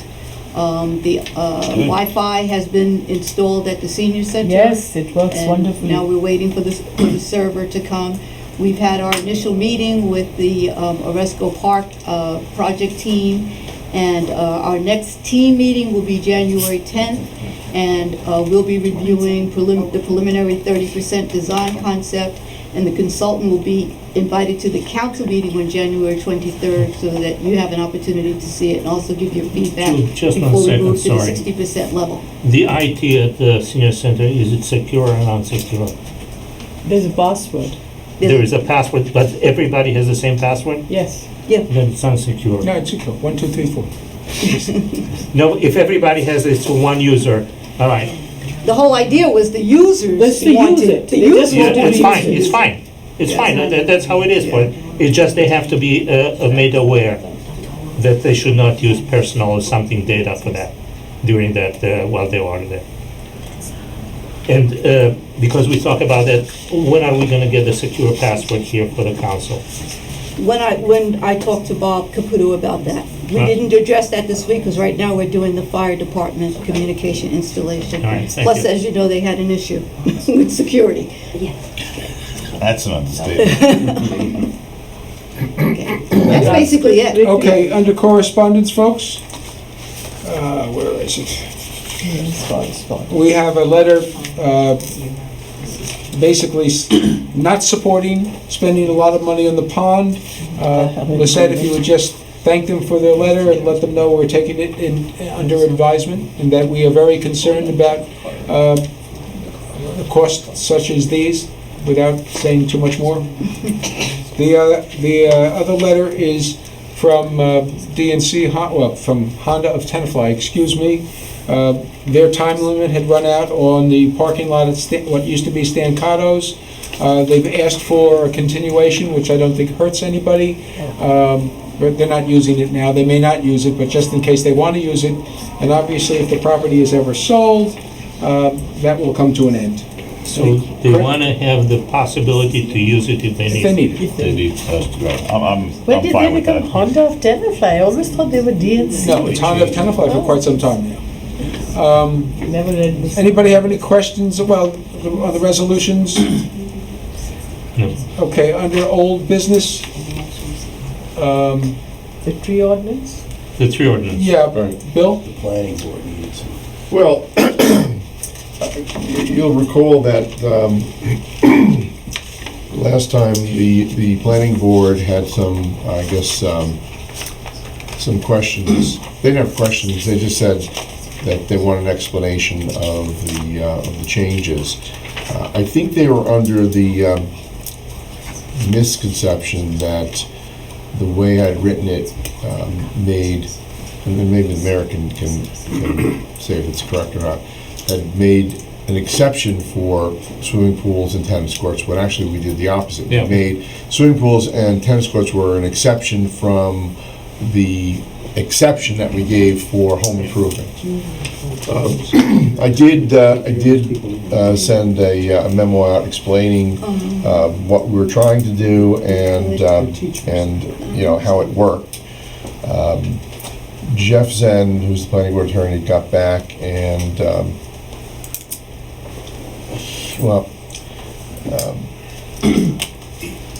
I think he said that he thought that the way it was written might create some situations where you have to mitigate now, but you wouldn't have to mitigate after this change. But I had asked him for Hold some on a second, Bill. examples. Listen, we can't introduce this ordinance in 2017 anyway now, can we? No, it was introduced. It was Oh, it was introduced. Yeah, Okay. we can vote on it. So, If it's not voted on next week, then it has to be reintroduced in Reintroduced. all January. right, I'm going to speak to Jeff Zen in the morning, and Bill, this, you know, between you and Jeff, this has got to be resolved, Well, so that we, you saw the emails back and forth. okay, There but was it's nothing- not, but it's not resolved.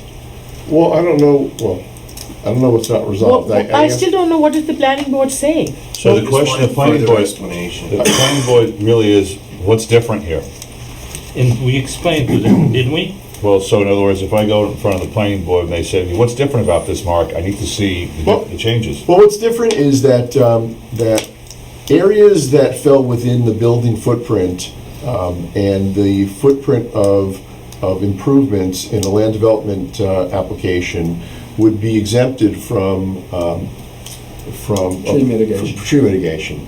We changed that, made it tougher so that the only ones that would be accepted, in other words, that would not require mitigation, would be an expansion of the existing CO'd home. So if someone were to put an addition on their home, they wouldn't have to mitigate if the trees were removed because they would be within the footprint of the building. However, if a developer came in, you know, knocked the house down, was starting from scratch and was building a larger home, the trees that fell within the footprint, which right now would have been exempted, after this change, they would have to mitigate for those things. What we didn't want to do is, and this was my understanding from the council when we talked about it before, is that even if you were an existing homeowner and had a CO'd home, you want to put tennis courts in or a pool in, those are luxury items. If you have to remove trees for those, you have to mitigate. So what I did was I created a modified definition of home improvement and it restricted it to CO'd existing homes. Okay. All right, but in the part about mitigation, I said that that swimming pools and tennis courts don't qualify for, you know, even if it was an existing CO'd home, They still have to mitigate. So whether you're a contractor or you were a homeowner, you Mark, I think it's fine, don't you? Yeah, I think it's fine too. Do you have that that's a very good explanation. Do you have that in writing? Was that part of the That email? was part of the memo that I sent out, yes. So we should be prepared at the next planning board meeting to say, here it is, so that everyone can read it. That's my I'll suggestion. be right behind you. All right, so we can vote on this We one. can vote on it next week, all right? Yep. We can vote now. No, There's no no. action today. All right. Okay, I am going to suggest, there's a couple items on for the good of the order. We have some people that have been sitting out here for a couple of hours. Some of them are school teachers. All right, I'd that's like good. to go to closed session now, and then we're done with the closed session, we'll go back and finish the for the good of the order Okay. and do the special regular meeting. All right. All right? Can we have 2 minutes? 2 minutes, okay? 2 minutes. I don't think we're going to use anything. Are posted on the public bulletin board in the lobby of the municipal center and published in the record within the first 10 days of the new year. And I must say, this is the biggest crowd we get every year, and I'm glad that you're here. And the It's best. nice to have a big crowd for a good reason. So we're going to do, the first thing we're going to do tonight is the Pledge of Allegiance, and I see one young man in the front row who's dressed properly, he's got a tie on. Would you mind standing up? And you're going to lead the Pledge of Allegiance. Please rise and face the flag.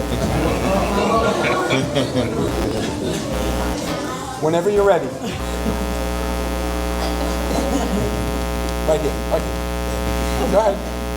I pledge allegiance to the flag of the United States of America and to the republic for which it stands, one nation, under God, indivisible, with liberty and justice for all. Okay. I believe we have our fire chief here and our fire inspector. Would you mind coming forward and taking over the meeting?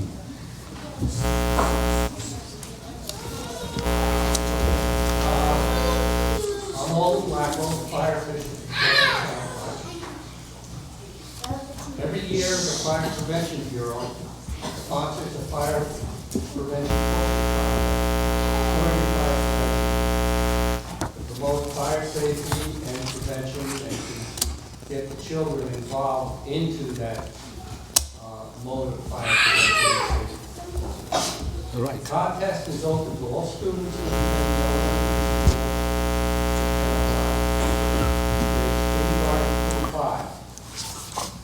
The schools who participated in this year's poster contest are McKay, Ball, Smith, Stillman, and Our Lady of Mount Carmel.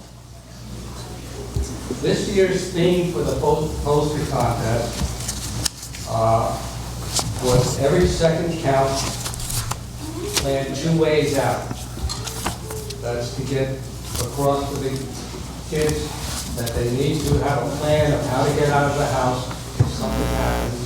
And if something happens in the way the normal means out of the house, that they have an alternate means to get out. The posters are grouped by grades, and the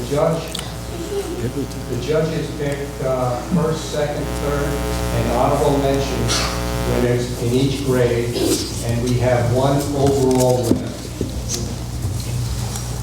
The honorable mention, third, second place winner receive a certificate and a ribbon. The first place winner will receive in each grade a certificate, a ribbon, and a trophy. In addition, the overall winner receives a $50 award from the Tenafly Fire Association. Assisting me tonight will be Chief Philpott and Assistant Chief Mark Fredericks. And I believe we also have some awards here from the county. Okay.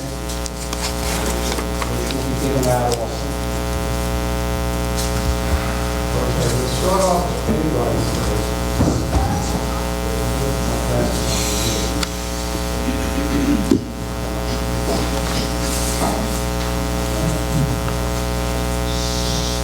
Honorable mention is Jackson Snyder from the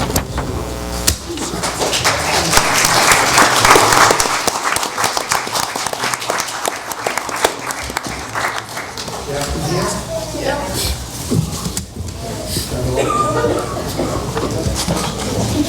Did you basically resolve everything that Jeff said on the ordinance as far as you're concerned? Third place is given Nitzer from the Cape School.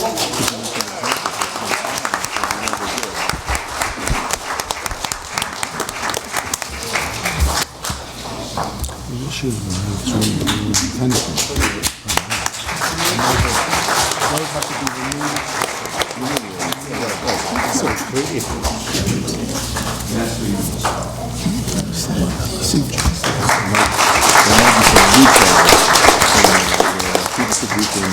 now, they couldn't do, that they would have their meetings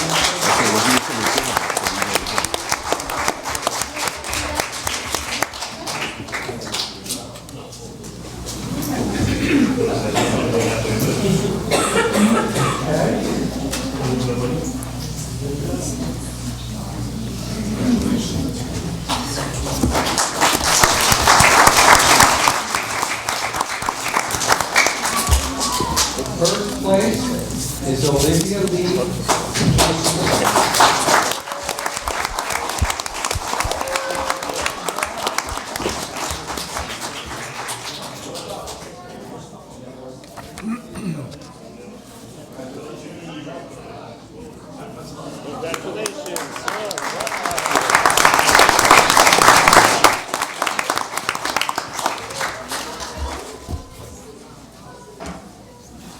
Moving up to first grade, honorable mention is Aubrey Abrahamite. Abrahamite? Larry?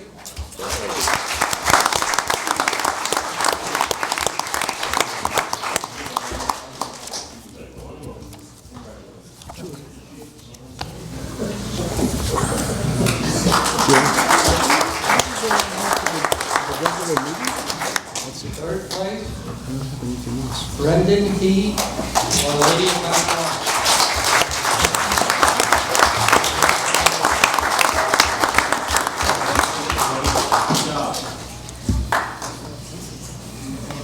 Second place, There's normally committee. Stephen Romeo, or Lady of Mount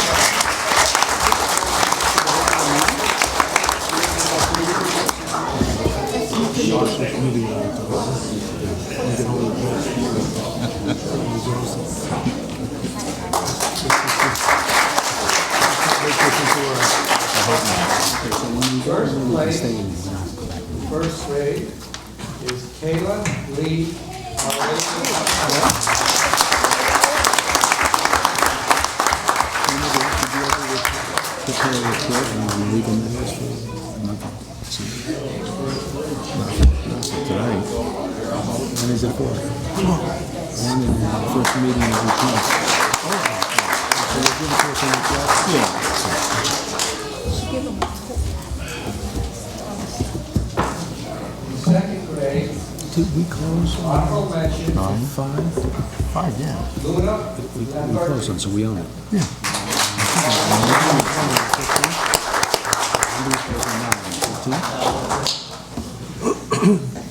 I sent you an email, Mike. Luna here? Luna's not here. Oh. I'll take that.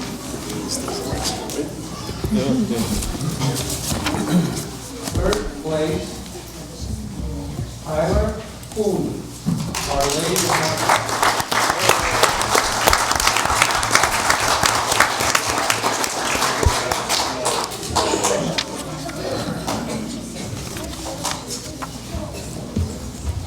Second place, James Williams, Long School.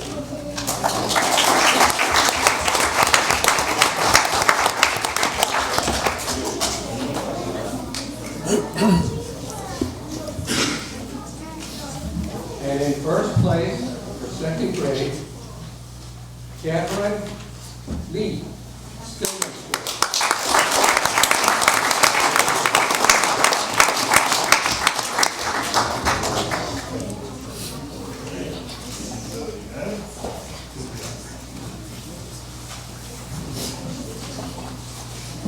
In third grade, honorable mention is Yumi McIntosh.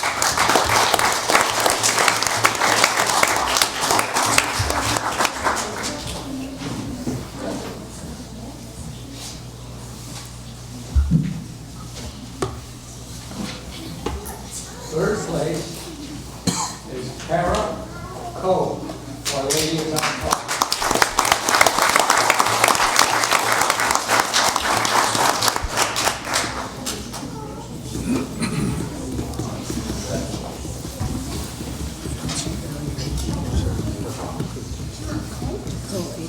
Second place, CJ Antifonaro.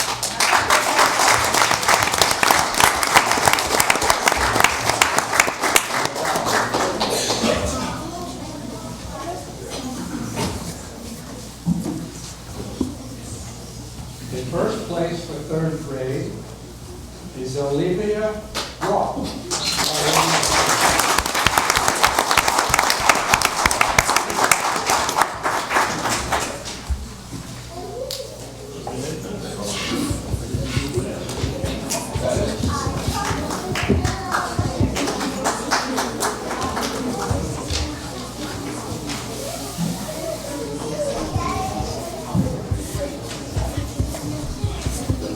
Fourth grade, honorable mention,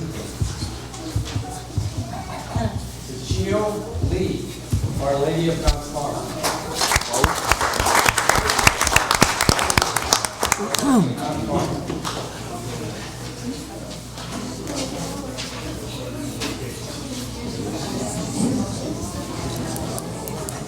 Third place, Rachel Kim Smith School. Is that Terry Piazza is still trying to get here. He's on the turnpike, it's training, so we're gonna have to wait till he gets here. He's gonna be here very shortly. Second place, So, yeah. Tenafly.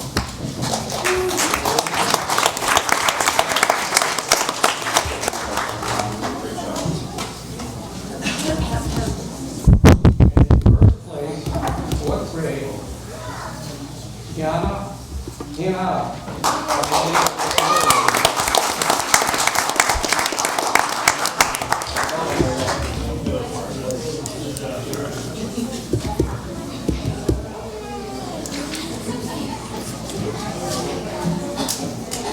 Moving up to fifth grade, honorable mention is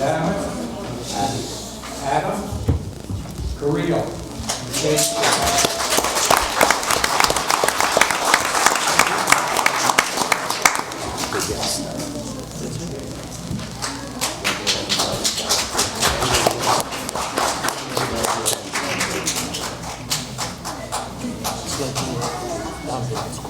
Right. Third place, Hannah Choi, K School.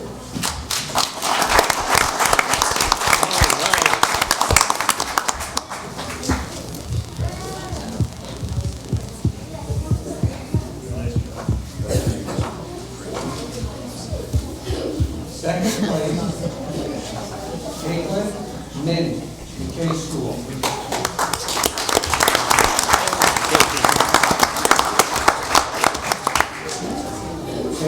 Where is Katie? David, not here?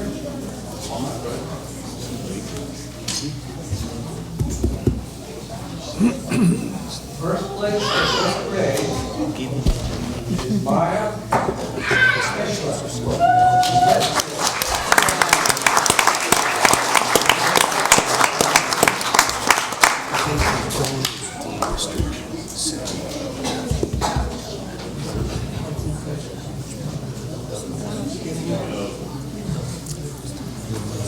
Moving my office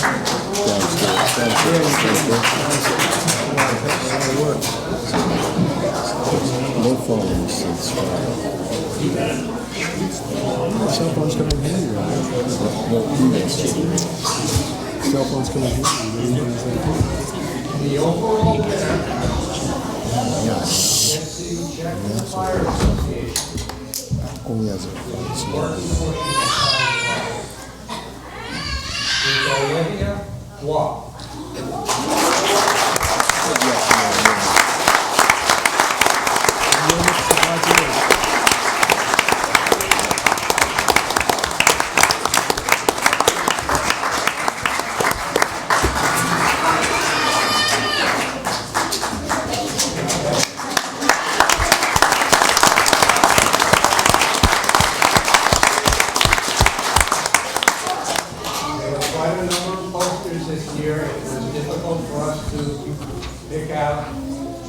different,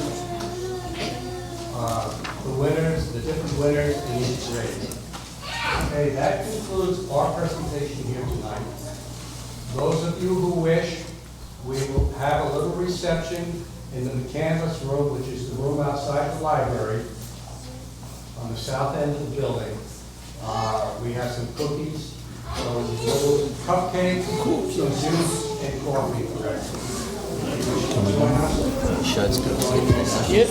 Before you leave, how about a round of applause for our chief, our assistant chief, and our fire inspector?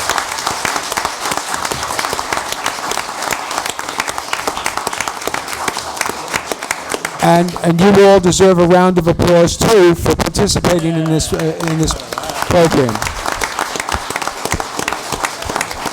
I like to remind everybody in this room, especially the young people, every year I do this, that it's all well and good to talk about fire safety, but it's not a game. It's not something that we just do once a year, because fire safety is very important. If you watch the news, all of the terrible news that's coming from California with homes burning, etc. Fortunately, we don't have the issues they have there. But I think the chief, all three of the gentlemen from the fire department can tell you of the number of houses that we've had over the years that burn in Tenafly. Many, if not most of those fires could be prevented if we followed the rules that you post on your posters. So when you go home tonight, remind your parents that fire safety is important to everybody, because if the house gets on fire, it's something that you will take years to recover from. So our goal is prevention, fire prevention. Thank you very much for participating, and I hope you all take the time to go down to the McCandless room, which is right down on the other side of the plaza there, and have some snacks. You earned them. You worked very hard, and thank you. And thank the teachers, and thank the parents. Take all the cookies and bring them here.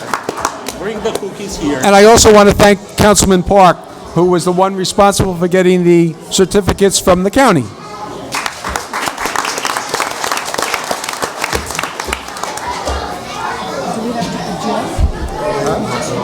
We're going to go back in there. We need a motion to... Do we need an adjournment? No, we're just moving in the other room. We go into the other room. But we are going to have a closed session first. Oh, first closed session? Okay. Are we on closed session first?